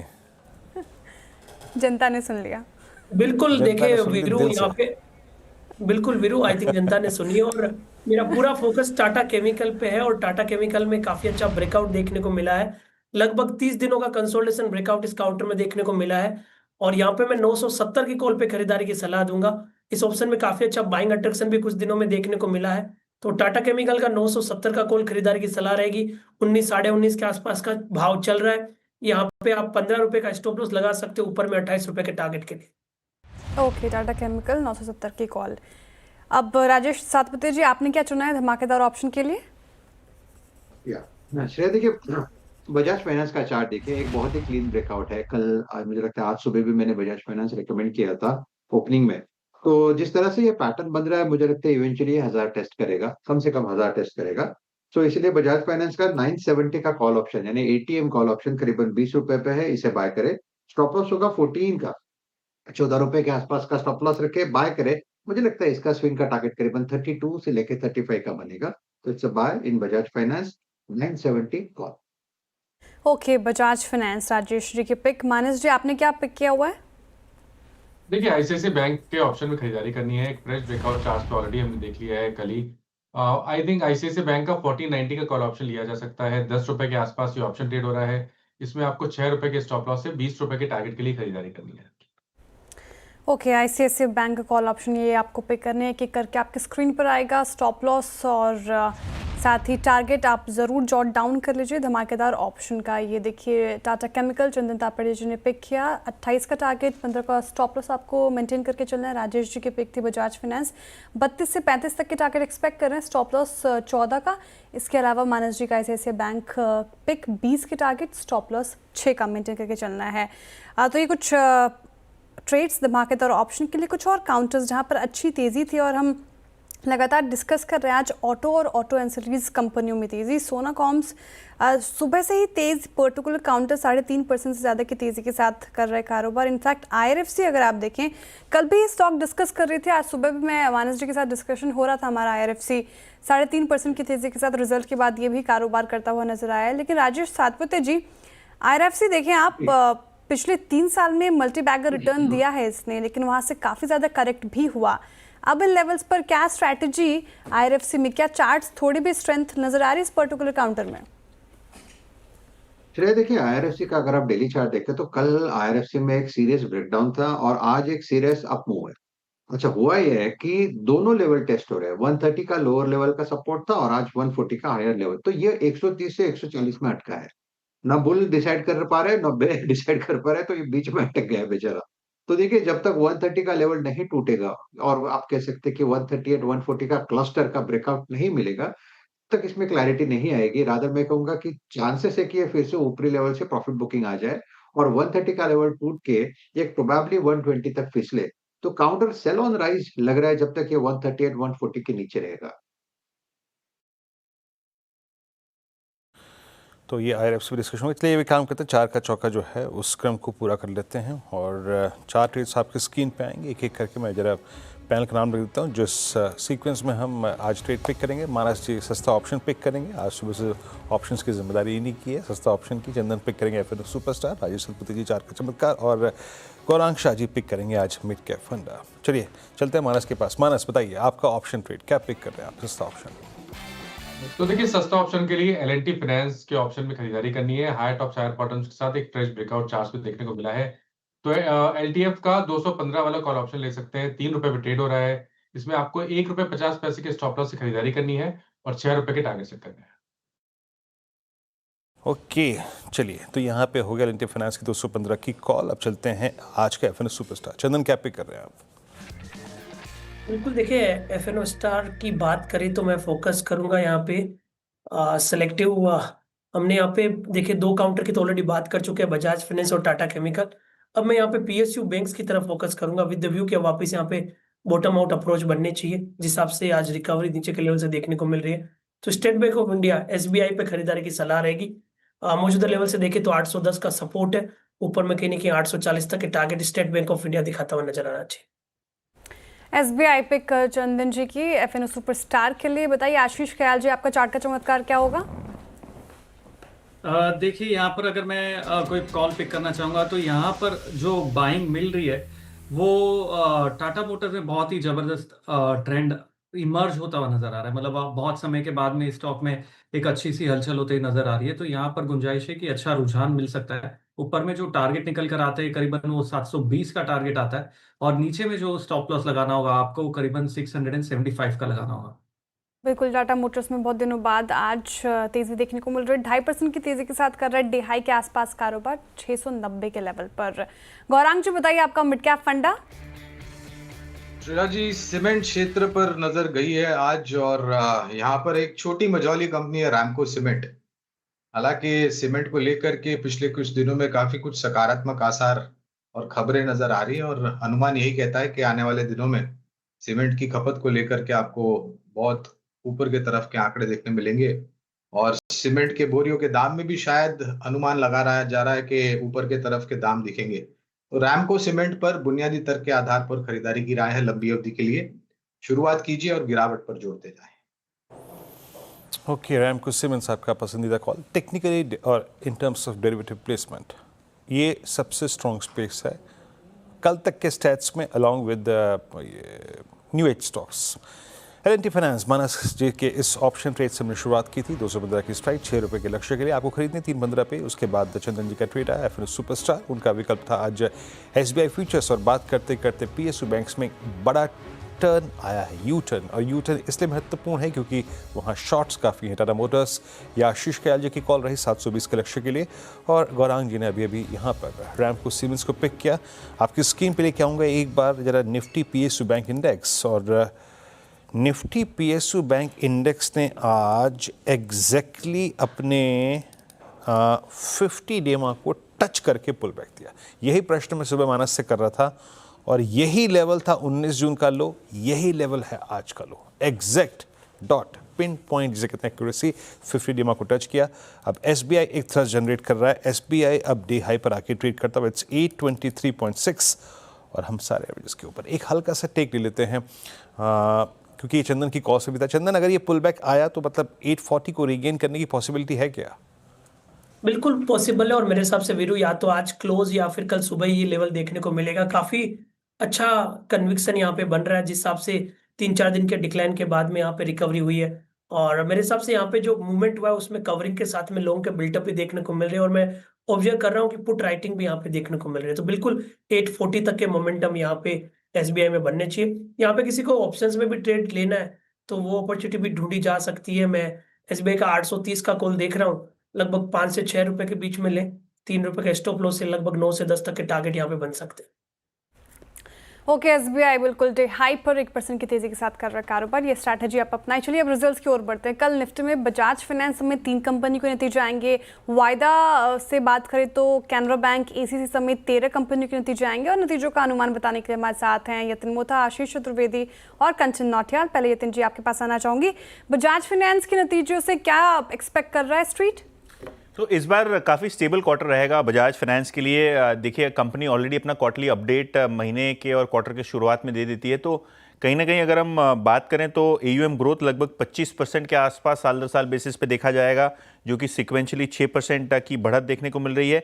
और अगर हम नेट इंटरेस्ट इनकम की बात करें तो यहाँ आपको साल दर साल बेसिस पे 22% की ग्रोथ, और जो पीपॉप यानी प्री प्रोविजनिंग प्रॉफिट्स होते हैं यहाँ लगभग 21% के ग्रोथ के आसपास के अनुमान आपको दिखाई पड़ रहे हैं। CNBC TV18 का पोल ये भी दर्शा रहा है कि जो नेट इंटरेस्ट इनकम है यहाँ लगभग 22% के आसपास की ग्रोथ रहनी चाहिए, लेकिन जो फी बेस्ड इनकम है वो इस टाइम थोड़ी फीकी रहने वाली है। और नेट इंटरेस्ट मार्जिन जो है सिक्वेंशियल बेसिस पे आपको स्टेबल रहने चाहिए। ब्रॉडली नंबर्स जो है वो 20, 22, 25% के आसपास ग्रो होते हुए नजर पड़ेंगे बजाज फाइनेंस के लिए Q1 में। जी हाँ, बजाज फाइनेंस के लिए Q1 एक्सपेक्टेशन आपकी स्क्रीन पर याद रखिएगा। टेक्निकली ये पूरा पैनल इसको अगर आप देखें काफ़ी एक अच्छी परिस्थिति में प्री नंबर्स रीड कर पा रहा है। अच्छा, चलते हैं अब आशीष के पास ACC के नंबर्स। और ACC सीमेंट स्पेस इस वक्त सबसे स्ट्रॉन्गेस्ट स्पेस है टेक्निकली भी और मिड सीरीज प्लेसमेंट भी। आशीष, नंबर भी क्या इतने स्ट्रॉन्ग एक्सपेक्टेड है क्या? बिल्कुल सीमेंट में जान नज़र आएगी आपको, क्योंकि हर लिहाज से अगर आप देखें तो नंबर्स बढ़िया हैं। और टॉप लाइन की बात करें तो 6% की बढ़त आपको पिछले साल के मुकाबले देखने को मिलेगी। जो सेल्स वॉल्यूम एक्सपेक्ट कर रहा है बाजार पिछले साल के मुकाबले तकरीबन 6% की बढ़त है। एबिटा प्रति टन के लिहाज से यानी ऑपरेशनल फ्रंट पर भी देखें तो नंबर्स बढ़िया है। 794 रुपये प्रति टन है ये एबिटा पर टन, जो कि पिछले साल करीब 664 रुपये था। सीमेंट रियलाइजेशन सीक्वेंशियल तौर पर अगर आप देखें तो 2.5% की बढ़त आपको देखने को मिल सकती है। जो वेरिएबल कॉस्ट है पर टन, इसमें आपको थोड़ा सा ज़रूर इंक्रीज देखने को मिल सकता है 8% का। लेकिन अगर आप नंबर्स को भी बारीकी से समझें तो बढ़िया नंबर्स हैं। 6% की ग्रोथ रेवेन्यू में, और एबिटा की बात करें तो 20% की बढ़त आपको देखने को मिल सकती है। 677 करोड़ से बढ़कर 811 करोड़ का आंकड़ा देखने को मिलेगा। मार्जिन 13% से बढ़कर 14.9% के देखने को मिलेंगे। और मुनाफे में 366 करोड़ से बढ़कर 512 करोड़ यानी तकरीबन 40% की बढ़त आपको देखने को मिल सकती है। हर पैरामीटर पर अब तक लगभग सभी सीमेंट कंपनीज ने जो है अच्छे नतीजे दिए हैं, तो ACC यहाँ पर भी उम्मीद है कि बढ़िया नंबर्स आएंगे। बिल्कुल, सीमेंट स्पेस में अच्छे नतीजे अभी तक आए हैं, तो ACC से भी ये उम्मीद लगाकर चल रहा है स्ट्रीट फिलहाल। कंचन, आप बताएं कैनरा बैंक के नतीजे कैसे रह सकते हैं, क्योंकि नतीजों से पहले स्टॉक तो काफ़ी गिर कर रहा है कारोबार 1.5% की गिरावट के साथ। स्ट्रीट क्या एक्सपेक्ट कर रहा है? जी, अगर इसके प्रीव्यू की बात करी जाए तो देखिए Q1 में जो हमें कैनरा बैंक के नंबर्स देखने को मिलेंगे वो लार्जली हमें स्टेबल देखने को मिलेंगे। इनफैक्ट जो इनकी एसेट क्वालिटी है वो भी ब्रॉडली हमें स्टेबल साइड में ही आती हुई दिखाई दे रही है। एक ही कंसर्निंग पॉइंट है कि जिस तरीके से जो फंडिंग कॉस्ट है उसमें हमें बढ़ोतरी होती हुई दिखाई दे रही है, उसका हमें एक सीधा असर जो मार्जिन है, नेट मार्जिन है, उस पर आता हुआ दिखाई पड़ सकता है। लेकिन rest of the numbers positive side में ही बने हुए हैं। नेट इंटरेस्ट इनकम की बात करी जाए तो यहाँ पे हमें एक उछाल देखने को मिल रहा है। 9,140 करोड़ पे साल दर साल ये नंबर जो है रजिस्टर हो सकता है। पीपॉप भी यहाँ पे अच्छा खासा बढ़ता हुआ नजर आया। इनफैक्ट जो कंपनी की प्रॉफिटेबिलिटी है वो भी हमें हायर साइड में जाती हुई दिखाई दे रही है। एसेट क्वालिटी की बात करी जाए, जैसे कि मैंने मेंशन किया, स्टेबल एसेट क्वालिटी दिखाई दे रही है। क्वार्टर ऑन क्वार्टर बेसिस में जो बैंक के ग्रॉस NPAs हैं वो 2.9% पे रजिस्टर हो सकते हैं। नेट NPA 0.7% जैसे कि हमने पिछले क्वार्टर में देखा था।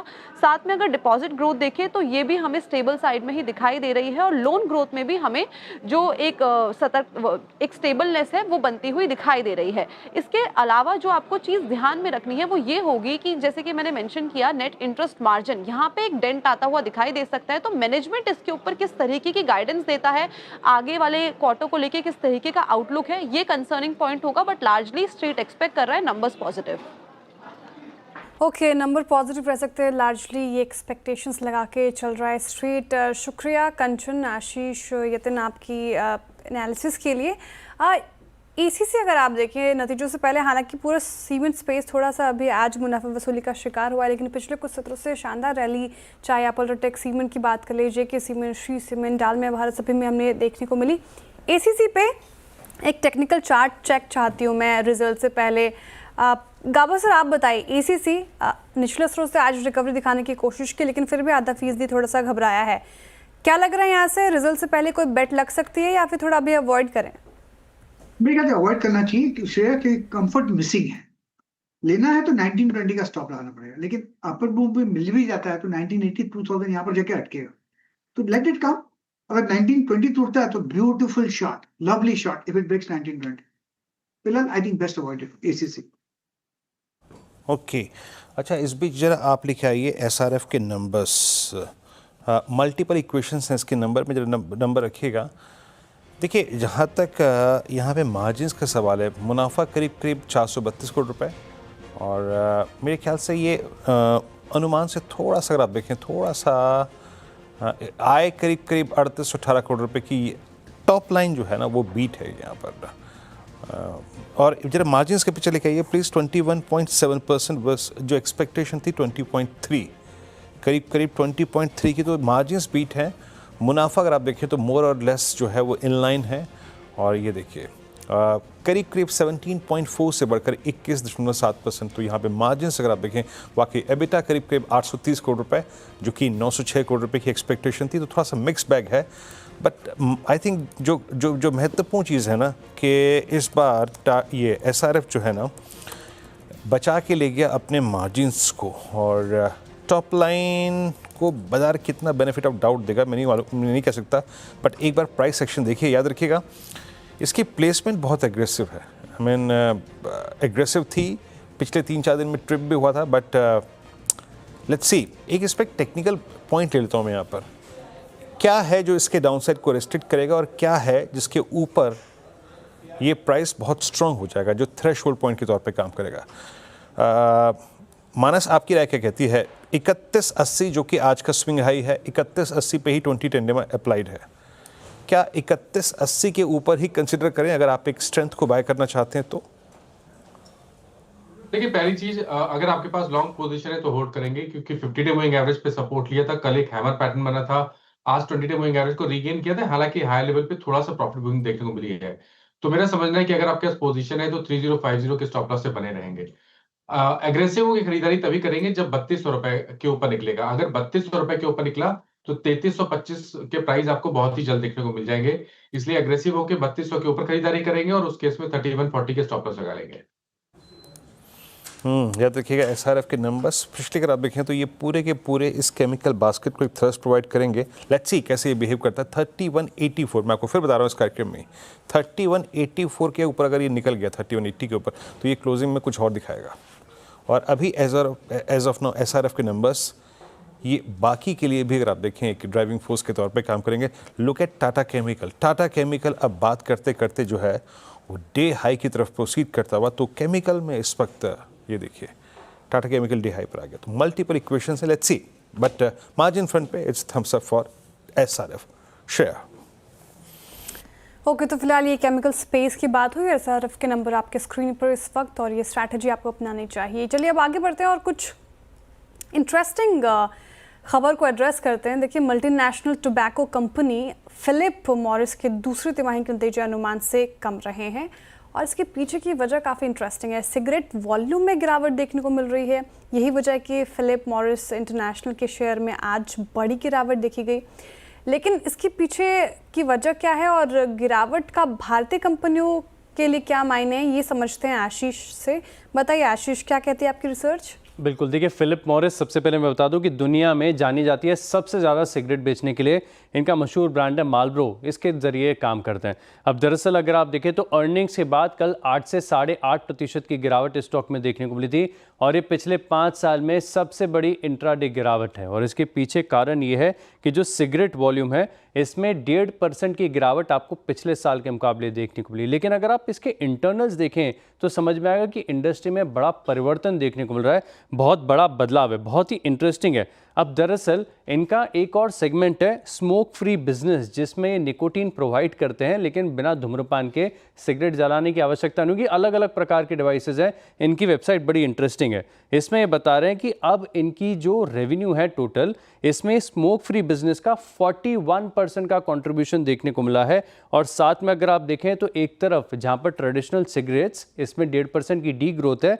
इस सेगमेंट में पिछले साल के मुकाबले 12% की बढ़त देखने को मिली है। और जैसे कि मैंने बताया कि बड़े इनोवेटिव डिवाइसेज हैं, जैसे ई सिगरेट्स हैं, वेप पेन्स हैं और साथ में निकोटीन पाउचेस, इसके भी शिपमेंट वॉल्यूम पिछले साल के मुकाबले 24% बढ़ी है। अब 40% जो कंपनी की रेवेन्यू है वो नॉन स्मोकिंग बिजनेस से आती है। अपने आप में बड़ा एक हैरान करने वाला आंकड़ा यहाँ पर निकल के आ रहा है। लेकिन खास बात यह है कि इनके जो वेप पेन्स हैं, जो वेपराइज करके जो निकोटीन का प्रयोग किया जाता है स्मोकर्स के लिए, ये बहुत तेज़ी से ग्रो कर रहा है। मैं आंकड़ा देख रहा था कि जापान में इसके यूज़र्स 1 करोड़ से ज़्यादा देखने को मिले और यूएस में भी अगर आप देखें तो मोर देन 1 करोड़ लोग ऐसे हैं जिन्होंने ट्रेडिशनल सिगरेट्स को छोड़कर इन वेपिंग डिवाइसेस का प्रयोग करना शुरू कर दिया। लेकिन आप समझ होंगे कि इसका भारत में क्या इम्पैक्ट होगा। दरअसल 2019 के आसपास ही अगर आप देखें तो इन वेप पेन्स और साथ में वेपिंग डिवाइसेस, ई सिगरेट्स पर भारत में बैन लग गया है, तो सीधे तौर पर थ्रेट नज़र नहीं आ रहा। लेकिन ग्लोबली अगर आप देखें तो लोग सिगरेट से थोड़ा सा मुक्ति चाहते हैं और इसी के चलते यहाँ पर आपको देखें तो 1.5% की गिरावट आपको देखने को मिली है। अब इंटरेस्टिंग बात यह, जैसे कि मैंने तो बताया कि इलेक्ट्रॉनिक सिगरेट्स तो बैन है, लेकिन अब की मॉनिटरेबल ये भी होगा कि अर्निंग्स किस प्रकार से देखने को मिलेंगी। क्योंकि कल वीएसटी इंडस्ट्रीज के भी नतीजे आए थे, बड़े सुस्त नतीजे थे। गॉडफ्रे फिलिप्स अभी तक नतीजों की डेट नहीं निकल कर आई है और आईटीसी इसके नतीजे आएंगे 1 अगस्त को। एक की मॉनिटरेबल है। और सिगरेट के लिहाज से एक और अंत में आपको एक फैक्ट बता दूं, भारत भी बहुत बड़ा मार्केट है। भारत में ऑलमोस्ट 13% मेन, पुरुष स्मोक करते हैं, महिलाएं अच्छी हैं, सिर्फ 1% महिलाएं पूरे भारत में जो स्मोक करती हैं। आशीष, ये रिसर्च करते करते चक्कर तो नहीं आया आपको आज? मेरी एक क्वेरी थी, मुझे ऐसा लग रहा था कि देखिए वेपिंग हेल्थ के लिहाज से तो कोई फायदा होगा नहीं। सिगरेट से, ट्रेडिशनल सिगरेट से अगर आप वेपिंग की ओर बढ़ते हैं तो या तो फिर टाइम आपको बचाना हो या फिर क्योंकि स्मोक नहीं होगा तो आप कहीं भी बैठे बैठे कर सकते हैं। ऐसे कुछ एनालिसिस है क्या इसके पीछे की, या फिर क्या वजह है जो लोग सिगरेट श्रेया किसी भी फॉर्म में लो, श्रेया किसी भी फॉर्म में लीजिए। निकोटीन तो निकोटीन है, प्रभाव तो डालेगा दिमाग पे वो, है ना। तो ठीक है, पाउचेस में लीजिए, लेकिन खैर इस बातों को नहीं करते। बट अच्छा बात, देखिए आशीष को फैक्ट बताना तो उसने बिल्कुल सही तरीके से बताया, शुक्रिया आशीष। और लीजिए, बात करते करते ये असर किस चीज़ का था, लेकिन हाँ, निफ्टी डे हाई पर आ गया 25,226 पे और करीब 57,224 पे निफ्टी बैंक है डे हाई। और जिसे कहते हैं ना गुले गुलजार बाजार। अब एक काम करते हैं, ब्रेक लेते हैं। ब्रेक के बाद बिग मार्केट वॉइसेस, और वॉइस में आज हमारे साथ जुड़ेंगे मेहरबून ईरानी। छोटे से ब्रेक के बाद हाजिर होते हैं।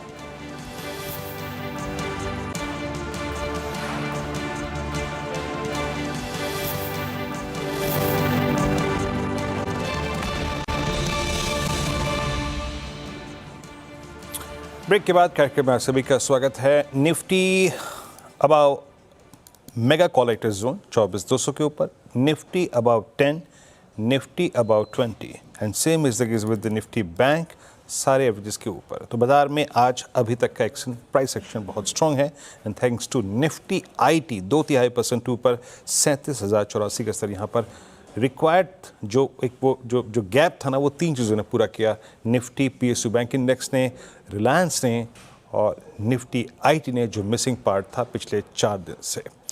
मेहरबून ईरानी साहब हमारे साथ जुड़ चुके हैं इस कार्यक्रम में। मेहरबून, नमस्कार, कार्यक्रम में स्वागत है। पहली बात तो वही है कि कोई भी फंडामेंटल विशेषज्ञ होता है वो इस अर्निंग सीज़न का इंतज़ार कर रहा होता है, और स्पेशली उस बाज़ार में जब जो काफ़ी थमा हुआ हो, रिएक्ट ना कर रहा हो। अब तक क्या जो आपका अर्निंग्स का आकलन है, चाहे वो बैंक्स हो, फ्रंटलाइन बैंक्स हो, मिड कैप आईटी हो, लार्ज कैप आईटी हो, या फिर और दूसरे स्पेसेस, होटल्स ने बहुत सारे नंबर्स अपने रिलीज़ किए, कैसा लगा मेहरबून जी आपको अब तक का ये अर्निंग सीजन सो फार? मैं कहूँगा कि अर्निंग सीजन आप देखें तो मेनली डिसअपॉइंटमेंट रहा है, specially from private sector banks and even from IT. और ये दोनों सेक्टर अगर आप देखो तो बाजार के निफ्टी में काफ़ी वजन रखता है। एफएमसीजी में शुरुआत हुई है वो भी अच्छी नहीं हुई है। तो अगर ये 3 सेक्टर्स जो मार्केट के टॉप 5-6 सेक्टर्स में गिने जाते हैं तो इसमें फिर से एक बात दोहरा रहा है कि हम लोग अभी जैसे अपने सामने डब्बा हो, आप लात मारते हो तो फिर से लात मारेंगे, बोलेंगे नेक्स्ट क्वार्टर इंप्रूवमेंट आएगा और पॉसिबल है भी। तो आई वुड से दैट ये रिजल्ट से कोई बड़ा ट्रिगर नहीं है जाके खरीद देखो मार्केट में, लेकिन मार्केट में लिक्विडिटी मजबूत है and India actually is a much better market in all possible terms as compare to most markets, क्योंकि macro factors have improve tremendously. तेल नीचे आया है, जियो पॉलिटिकल प्रॉब्लम्स की कोई बात नहीं कर रहा है, liquidity is quite good, interest rate cut हुए हैं, current account deficit, fiscal deficit दोनों आप देखें तो पूरे तरह चेक में है। तो every which way India is looking attractive. Problem क्या है इंडिया में? प्रॉब्लम ये है कि अर्निंग्स रिकवरी जो आपने सवाल पूछा वो जो तरीके से एक्सपेक्ट किया था वो तरीके से आ नहीं रहा है। मार्च में एक्सपेक्ट किया था, जून में एक्सपेक्ट किया, अभी सोचेंगे सितंबर में आएगा। लेकिन दूसरी तरफ पे ये है कि वैल्यूएशन काफ़ी महंगे हैं इंडिया के, तो एफआईआईज क्यों नहीं खरीद रहा है इतने सारे पॉजिटिव फैक्टर्स के बाद? Because FIIs are finding more interesting opportunities elsewhere. Brazil है, पोलैंड है, इवन चिली है, कोलंबिया है, वहां पे एफआईआईज जाके इन्वेस्ट कर रहे हैं। They are not saying India is not good, but they feel थोड़ा मार्केट घटे फिर हम लोग जाके आए हैं। मार्केट अभी के लिए, अभी monsoon is also good, so on the whole retail investors are not giving up on the market. लेकिन मेरा मानना है और मैं हमेशा की तरह वही कहूंगा कि मुझे लगता है मार्केट 10% अप और 10% डाउन में घूमेगा पूरे साल में, और पैसे बनाने की opportunities, allow me to state, more than 10% will be only in 1 out of 10 stocks. क्योंकि अगर आप निफ्टी के स्टॉक्स देखिए तो शायद 2 or 3 or 4% of the stocks will possibly give you returns more than 10% अगले 6 से 12 महीने में, ये मेरा मानना है। तो investors will have to look out for opportunities in the broader market. जैसे मैं हमेशा कहता था, buying blue chip stocks is something which people just say to avoid questions from you Virendra ji. आप किसी को बोलेंगे मार्केट में क्या करना चाहिए, ब्लू चिप लेके बैठिए, उनको पूछिए ब्लू चिप में कौन से blue chip, because most of the blue chips have not given you any returns in the last 12 months. So you have to buy the right stocks and not blue chips. Right stocks का मतलब, अभी मैं आपको सुन रहा था, chemical space के बारे में बोल रहे थे, एसआरएफ के बारे में बोल रहे थे। मैं नहीं कहूँगा अच्छा है बुरा है, but I think yes, there are opportunities in some spaces in the market right now, and investors will have to be very careful and go and buy into them if you want to outperform the market. आपको blue chips outperform करके honestly नहीं देगा।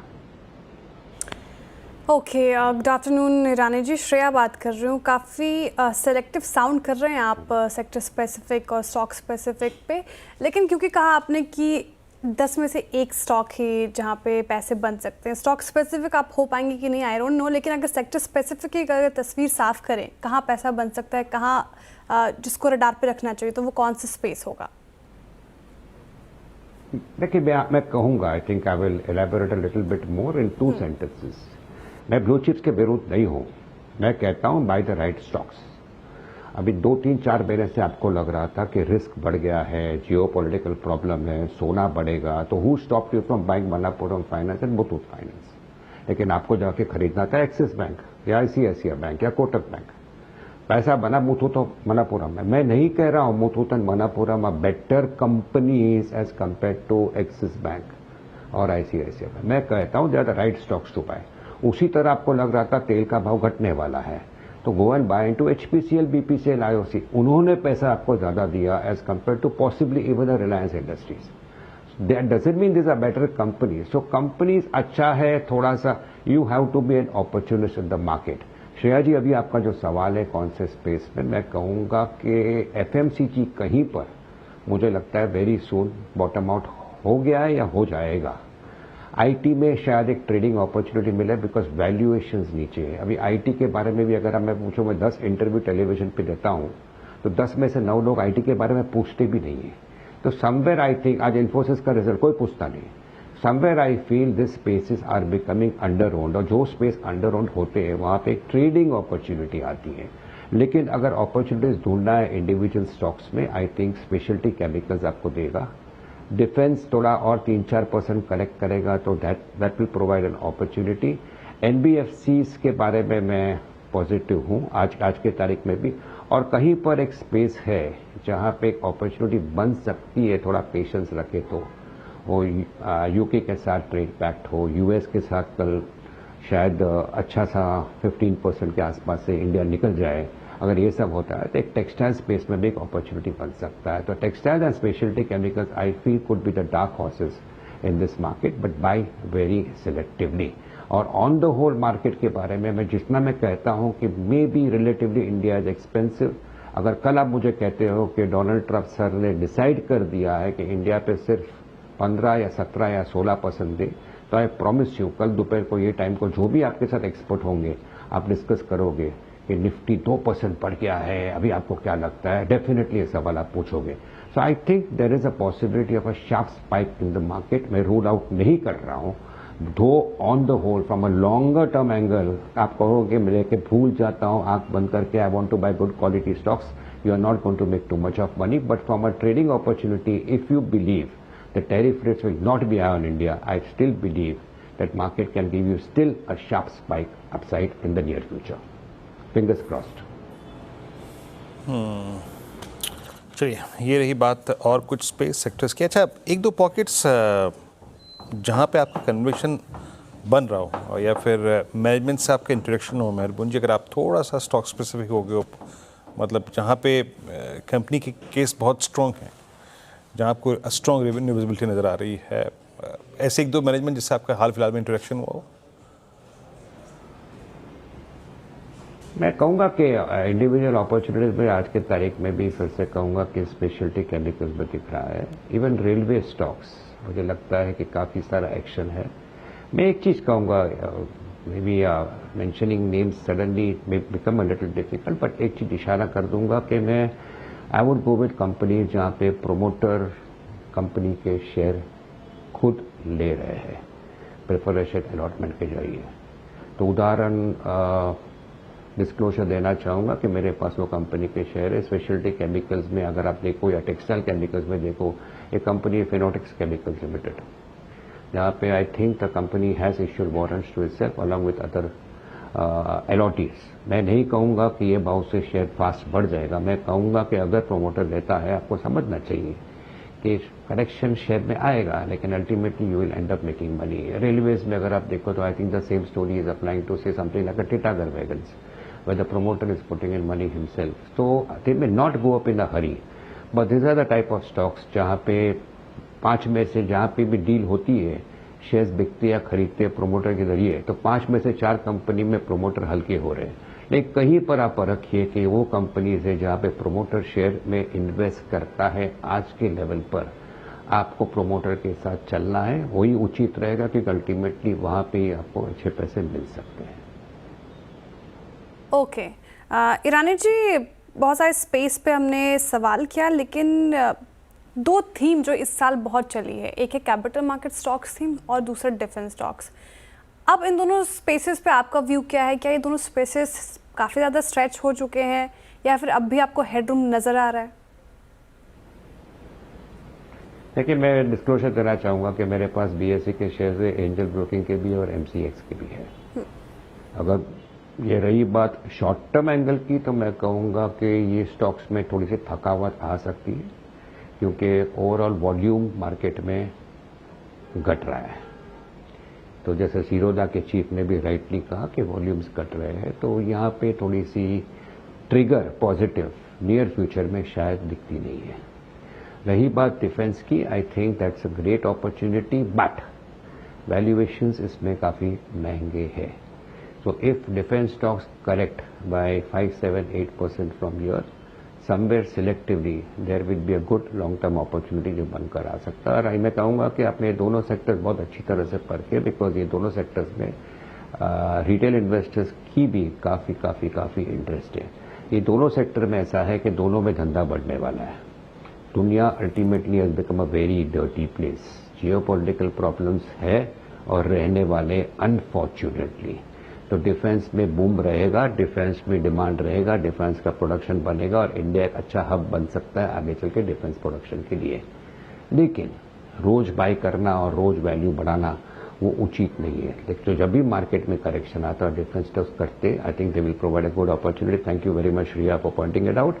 और रही बात financial stocks की, stock market related stocks की, broking houses वो सब, I would say that there could be a little bit of a lull before the next round of buying happens because they went up in a hurry and now with Zerodha chief stating correctly कि volume घट रहा है, ये सारे stocks में अभी थोड़ी सी थकावट दिखती है, but may be another 5-7% fall they will also provide an opportunity कि capital market and even commodity market are spaces which will continue to grow in a booming market like India. Okay, थोड़ा सा इंतजार और correction की wait कर सकते हैं आप, स्पेशली डिफेंस स्टॉक्स में। आ सकता है, मैंने मैं कहूँगा आएगा। जी, आ सकता है बिल्कुल।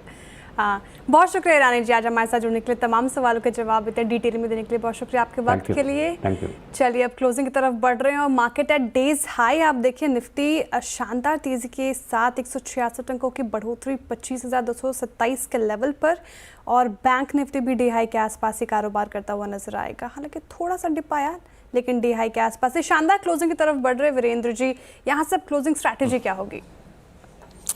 देखिए श्रेया, अभी आप यूएस फ्यूचर्स को भूल जाइए। पिछले 20 दिन में हम अपने दम पे गिरे, अपने दम पे चले, है ना, ये बात तो बिल्कुल क्लियर है। अगर आप सिर्फ टेक्निकल्स को फॉलो करते हैं, सिर्फ डेरिवेटिव्स को फॉलो करते हैं, कल एक्सपायरी है, कल 50 पॉइंट का भी गैप अप मिल गया तो ये सर्कमस्टेंसेस बिल्कुल तब्दील हो जाएंगे। हम हैं लकीर के फ़कीर। 10 डेमा जब तक नहीं पार हो रहा था सेल कर रहे थे, अब 10 और 20 दोनों ही पार हो गए हैं निफ्टी पर। On closing basis, we are regaining 10 and 20 day exponential average. On closing basis, ये फर्स्ट टाइम हो रहा है। एक सेकेंड, मैं अपने चार्ट्स को जरा डेली पे कन्वर्ट कर लूँ। फर्स्ट टाइम 3 जुलाई के बाद ऐसा हो रहा है कि आप लास्ट डे के सबसे बड़े कॉल राइटर्स के ऊपर जाकर क्लोज हो रहे हैं। जरा प्लीज़ जरा 25-200 की कॉल लेके आइए। मैं फैक्ट्स और फिगर से बातचीत करता हूँ।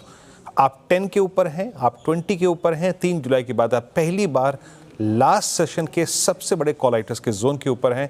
And specially considering the fact, specially कि कल FIIs 90,000 कॉन्ट्रैक्ट्स कॉल शॉर्ट थे। अब आप इस कॉल का आउटस्टैंडिंग वाई देखिए, शेड हो गया, यानी कॉल राइटर बैकफुट पे। यानी सिंपली अगर आप टेक्निकल से डेरिवेटिव्स को फॉलो करते हैं तो आप लॉन्ग निफ्टी पर कैरी कर सकते हैं। आपको एडवांटेज मिल रहा है रिलायंस की स्टेबिलिटी का, आपको एडवांटेज मिल रहा है इन्फोसिस और IT के पुलबैक का, आपको एडवांटेज मिल रहा है बैंक निफ्टी का। बट श्रेया, इसमें सिर्फ एक ही अगर आप देखें तो रिस्क एलिमेंट है, दैट्स इन्फोसिस। तो आप कैरी कर सकते हैं, it's a strong close, convince कर रहा है, बट एक रिस्क है इन्फोसिस और उसके नंबर। श्रेया, ओके, इन्फोसिस और उसके नंबर कैसे रह सकते हैं उस पर नजर रहेंगे, और फिर मार्केट कैसे रिएक्ट करता है देखने वाली बात होगी। चलिए अब आगे बढ़ते हैं और डीलिंग रूम चेक लेते हैं। यतिन जी हमारे साथ मौजूद हैं, बताइए यतिन जी, कहाँ लगा रहे डीलर्स बेट? देखिए, आज 2 स्टॉक्स जो डीलर्स फोकस कर रहे हैं उनमें सबसे पहले है पॉलिसी बाजार, जहां डीलर्स को लगता है कि जो नंबर्स हैं वो काफ़ी अच्छे रह सकते हैं, बहुत जल्द नंबर्स आएंगे। और उसके पहले काउंटर में थोड़ा बहुत लॉन्ग बिल्डअप देखने को मिल रहा है, ओपन इंटरेस्ट 4% ऊपर है, और डीलर्स को लगता है कि लोअर लेवल्स पे इसमें खरीदारी करिए और 1850 तक के यहाँ टारगेट्स देखने को मिल सकते हैं। तो 2 से 3% की अपसाइड के लिए डीलर्स यहाँ ट्रेड रिकमेंड कर रहे हैं। इसके अलावा पेटीएम, ये भी एक काउंटर है जो आज ऑब्वियसली फोकस में था, लेकिन ऊपर के लेवल से यहाँ आपको प्रॉफिट टेकिंग देखने को मिल रही है। डीलर्स के हिसाब से यहाँ फिर से एक बार BTST की रणनीति आजमाई जा सकती है 1080, 1090 टारगेट्स के साथ। और वायदे मार्केट का अगर आप डेटा देखें तो ओपन इंटरेस्ट में लगभग 5% का इजाफा और फ्रेश बाइंग यहाँ देखने को मिल रही है। ओके, पॉलिसी बाजार और पेटीएम यहाँ पे डीलर्स लगा रहे हैं बेट, दोनों ही स्टॉक्स में खरीदारी की राय, तो फिलहाल ये स्ट्रैटेजी आप अपना सकते हैं। चलिए अब BTST और STBT ट्रेड्स लेते हैं। चंदन जी बताइए, गुड इवनिंग, कौन सा स्टॉक चुना है आपने? बिल्कुल, गुड इवनिंग। देखिए, मैं फोकस करूंगा यहाँ पे अब नॉन FNO के कुछ काउंटर केस कॉल में, और केस कॉल में काउंटर है यहाँ पे बिकाजी में एक पॉजिटिव प्राइस सेटअप देखने को मिल रहा है। और इनफैक्ट मैं नोटिस कर रहा हूँ पिछले लगभग 145 दिन का कंसोलिडेशन ब्रेकआउट हुआ है, काफी दिनों के बाद में ये 765-770 के ऊपर निकला है, और एक कहीं ना कहीं एक पॉजिटिव प्राइस पैटर्न बन रहा है। 3-4 दिन का जो हर्डल था लगभग 760 770 उसके ऊपर डिसाइसिवली होल्ड कर रहा है। तो मौजूदा लेवल 785 780 के आसपास खरीदारी की सलाह रहेगी। 770 का सपोर्ट है, 810 तक के टारगेट इस काउंटर में मिलने चाहिए। ओके बिका जी, आपका कैश कॉल है, याद रखिएगा। और देखिए वो जो शेयर में बात कर रहे थे एसआरएफ के नंबर्स, और वो 3170 3180 एसआरएफ ने वो पार कर दिया, और उसको पार करने के बाद अभी 3210 तक का स्विंग देके आया। यानी केमिकल बास्केट आज विन विन सिचुएशन में जा रहा है। प्रकाश सर, आपकी कॉल, और कोई केमिकल में इम्प्रेस कर रहा है आपको क्या? हालांकि मैं पहले आपकी कॉल। ठीक है, देखिए आखिर गुड आफ्टरनून का गुड इवनिंग हो ही गया। हाँ, स्टॉक जो वो श्रेया आज तुली पड़ी थी, अभी चंदन को फिर बोला है ना। फ्राइडे वाइब आ रहे हैं मुझे आज। बिल्कुल बिल्कुल। आज का अभी 2 स्टॉक है दिन है, अभी भारती 2 दिन है। हाँ। आज का स्टॉक है भारती एयरटेल। बढ़िया लगता है स्टॉक, सेटअप सही है। ट्रेड कर रहा है 1945 पर, और मेरे ख्याल से स्टॉप लगाना चाहिए करीब 1931 32 का, ज्यादा नहीं, 12-13 रुपए का। नियर टर्म टारगेट 1980, मुझे लगता है 2000 की तरफ भी जाएगा भारती एयरटेल। इसमें तो तेजी है। प्रकाश तो कह रहे यार मेरी भी सुन लो, गुड इवनिंग गुड आफ्टरनून में लगे हो हैं, भारती भारती भारती बोले जा रहे हैं वो। अच्छा आशीष कैल जी, आपका ट्रेड क्या होगा? देखिए मेरा ट्रेड होगा क्रेडिट एक्सेस ग्रामीण में। यहाँ पर बहुत जबरदस्त रैली हुई है। यहाँ से अगर थोड़ी सी डिप मिल जाए तो बहुत ही अच्छा बाइंग अपॉर्चुनिटी मिलेगा इस स्टॉक के अंदर। ओवरऑल अपने 20 डीएमए से अच्छा खासा सपोर्ट लिया। पिछले जितने भी हाईस थे वो सब को निकाल दिया इसने, और मेरे ख्याल से यहाँ पर बीटीएसटी के लिए बहुत ही अच्छे से काम कर सकता है। टारगेट है 1430 का, स्टॉप लॉस लगाना हो आपको 1305 का। 1430 का टारगेट क्रेडिट एक्सेस में आशीष ख्याल जी देख रहे हैं, तो यहाँ पर खरीदारी की राय बताइए। मानस जी, आपकी पिक क्या होगी? देखिए अपोलो हॉस्पिटल्स में खरीदारी करने की राय रहेगी। यहाँ पर हायर बॉटम बना है, स्टॉक ने 10 एंड 20 डे मूविंग एवरेज को रिगेन कर लिया है, तो अपोलो हॉस्पिटल्स के फ्यूचर में खरीदारी करेंगे। 7309 7309 का स्टॉप लॉस से खरीदारी करनी है, और 7525 7525 के टारगेट सेट करने हैं। ओके, अपोलो हॉस्पिटल 1.5% की तेजी के साथ क्लोजिंग होने की तैयारी। शानदार रैलीज आज के सत्र में यहाँ पे देखने को मिली। राजेश जी बताइए, आपकी पिक क्या होगी? मैं बजाज फिनसर्व का लेकर जाऊंगा। मुझे लगता है ये क्लोज अच्छा दे रहा है 2060 के ऊपर, तो यहाँ पे लॉन्ग रखेंगे विद स्टॉप लॉस ऑफ 2045। इसका बीटीएसटी का टारगेट करीबन 2100 का होगा, 2120 का। चलिए बजाज फिनसर्व ट्रेड्स पूरे हो गए यहाँ पे। अच्छा गौरांग जी, सिंस मार्केट में स्विंग है अच्छा, हम अच्छे एवरेज के को रीगेन करके क्लोज रहे हैं, कुछ इंप्रेस कर रहा है इस प्राइस पे आपको, और या फिर अभी तक जो आपने अर्निंग्स देखी उसके बाद इस क्लोजिंग शो में? अर्निंग्स देखिए वीरेंद्र, मेरे ख्याल से काफी सारी कंपनियों के अर्निंग्स हमें देखना बाकी है, और मैं ये भी मानता हूं कि थोड़े बहुत जो शुरुआती आंकड़े आए हैं कुछ कंपनियों के, उसमें थोड़ी निराशा है। लेकिन एक ऑटो क्षेत्र की कंपनी के नजर गई मेरी, वो है टाटा मोटर।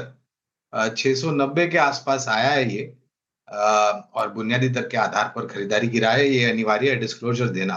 तो टाटा मोटर, नतीजे कैसे आते हैं कैसे नहीं आते वो तो आने वाला थोड़ा बहुत भविष्य ही बताएगा, लेकिन ये अच्छा लगता है। और उसके साथ साथ अभी मेरे ख्याल से मंच पर किसी महानुभाव ने बजाज फाइनेंस का जिक्र किया था, ये भी काफी अच्छा लगता है। इस बीच वो एसआरएफ लिखे है जनाब, और मैं एसआरएफ को देखने के बाद वाकई कह सकता हूँ, आई मीन शायद कल एक बड़ा मूव, ये देखिए 3203 हो गया बजाज सुप्रीम में जो प्राइस एक्शन दिया। चंदन, जो आपने कॉल दी थी एक, वो थी टाटा केमिकल की 970 की कॉल। मैं जो मोस्ट आई मीन जिसमें ओपन इंटरेस्ट ऐड हुआ आज, वो यही स्ट्राइक की कॉल है। आई मीन कितने शेयर ऐड हुए यहाँ पर? 970 की कॉल थी, 408 कॉन्ट्रैक्ट्स ऐड हुए, और अब टाटा केमिकल की 1796 की कॉल में 20 कॉन्ट्रैक्ट शॉर्ट कवर हुए। टाटा केमिकल इंडिया है, अच्छा ट्रेड था चंदन। टाटा केमिकल ये शॉर्ट कवरिंग कहाँ तक जा सकती है टाटा केमिकल को चंदन? अब सारे एवरेज के ऊपर क्लोज, एक फ्लैग का ब्रेकआउट। बिल्कुल वीरो, देखिए काफी अच्छा एक कंसोलिडेशन ब्रेकआउट हो रहा है यहाँ पे डेली और वीकली चार्ट पे। और इनफेक्ट टाटा केमिकल का फ्यूचर का ओपन इंटरेस्ट देखे तो यहाँ पे लगभग 6-7% का ओपन इंटरेस्ट में इजाफा हुआ है, जो इंडिकेट कर रहा है लॉन्ग के बिल्टअप है। और अब लॉन्ग के बिल्टअप के बाद जैसे जैसे हम एक्सपायरी मंथ की तरफ जा रहे हैं, शॉर्ट कवरिंग ट्रिगर भी इसमें देखने को मिलेंगे। तो बिल्कुल 1000 तक के टारगेट इमीडिएट बेसिस पे है। और जो टाटा केमिकल की 970 की कॉल है उसमें भी अच्छा मूवमेंट आया, लगभग 20-21 रुपए के आसपास के स्विंग यहाँ पे बने। हमारा मानना है यहाँ पे 26 से लेके 28 तक के टारगेट बनने चाहिए। हालांकि अभी 5-6 मिनट हो रहे हैं, बट ऐसा लग रहा है कि शायद शुरुआती मिनटों में ही कल ये मोमेंटम देखने को मिले इस ऑप्शंस प्लस स्टॉक्स दोनों। बड़ा अच्छा सर। आई मीन केमिकल पूरी की पूरी बास्केट आज बहुत स्ट्रॉन्ग फेज में जाती हुई एसआरएफ का टिक बाय टिक चार्ट लेके आई। आई थिंक इस क्लोजिंग का सबसे स्ट्रॉन्ग आई मीन अर्निंग्स का इम्पैक्ट नजर आ रहा है। It's now 32.10। मीनवाइल जरा अप्लाई किया अपोलो, जिसको मैंने सुबह भी फोकस किया, क्लोजिंग में फोकस किया, अच्छा करता हुआ डे हाई पे क्लोज होता हुआ। बट आज सुबह जो फोर्टिस पिक किया था हमने, मेरे ख्याल से 812 पे फोर्टिस पिक किया था। जरा आप जरा फोर्टिस क्लोजिंग देखिए 827.85, शानदार क्लोज। पूरा हेल्थ केयर स्पेस आज बजिंग है। मैक्स, ये आपका फोर्टिस, अपोलो, सब में बहुत स्ट्रॉन्ग मूव है। अच्छा, मैं आपकी स्क्रीन पे रखता हूँ ब्रेथ। यस, मतलब 20 डेमा के पार होने का इम्पैक्ट क्या पड़ता है ब्रेथ पे, आपको देखेंगे स्क्रीन पे, आपको नजर आएगा। Yes, 109 longs advances, short covering 43 में, शॉर्ट 57 में, और आपका लॉन्ग अनवाइंडिंग 20 में रहेगी। 109 लॉन्ग्स कहाँ पे थे, आइए देखते हैं किक करके स्लाइड्स में।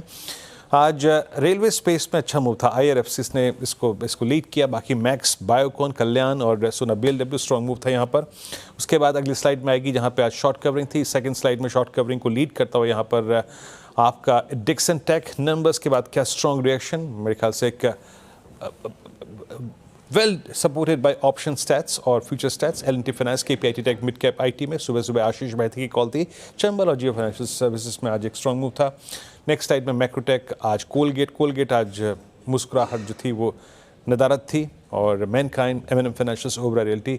आज रियल स्टेट में सबसे बड़ा कोलैप्स था टुवर्ड्स डे लो, और अभी भी स्टॉक्स ट्रेड करते हुए IXL में भारत जिंदल स्टेनलेस, श्री सीमेंट और सेल, ये भी आज बैकफुट पर रहे। श्रेया, बिल्कुल, ये कुछ स्टॉक्स जहां पर थोड़ा दबाव और खरीदारी होती नजर आई, लेकिन कुछ और स्टॉक्स की बात करेंगे जो क्लोजिंग की तरफ डे हाई के आसपास क्लोज हो रहे हैं। अपोलो हॉस्पिटल जिक्र कर रहे थे, शानदार रैली आज पूरे सत्र में और डे हाई के पास क्लोज होने की तैयारी। पावर ग्रिड देखिए, यहाँ पर भी निचले स्रोत से अच्छी रिकवरी और डे हाई के आसपास क्लोज होने की तैयारी कर रहा है। बजाज फिनसर्व 7 जी ने पिक किया, ये भी डे हाई के आसपास। Bajaj auto, in fact auto space में आज अच्छी खरीदारी थी।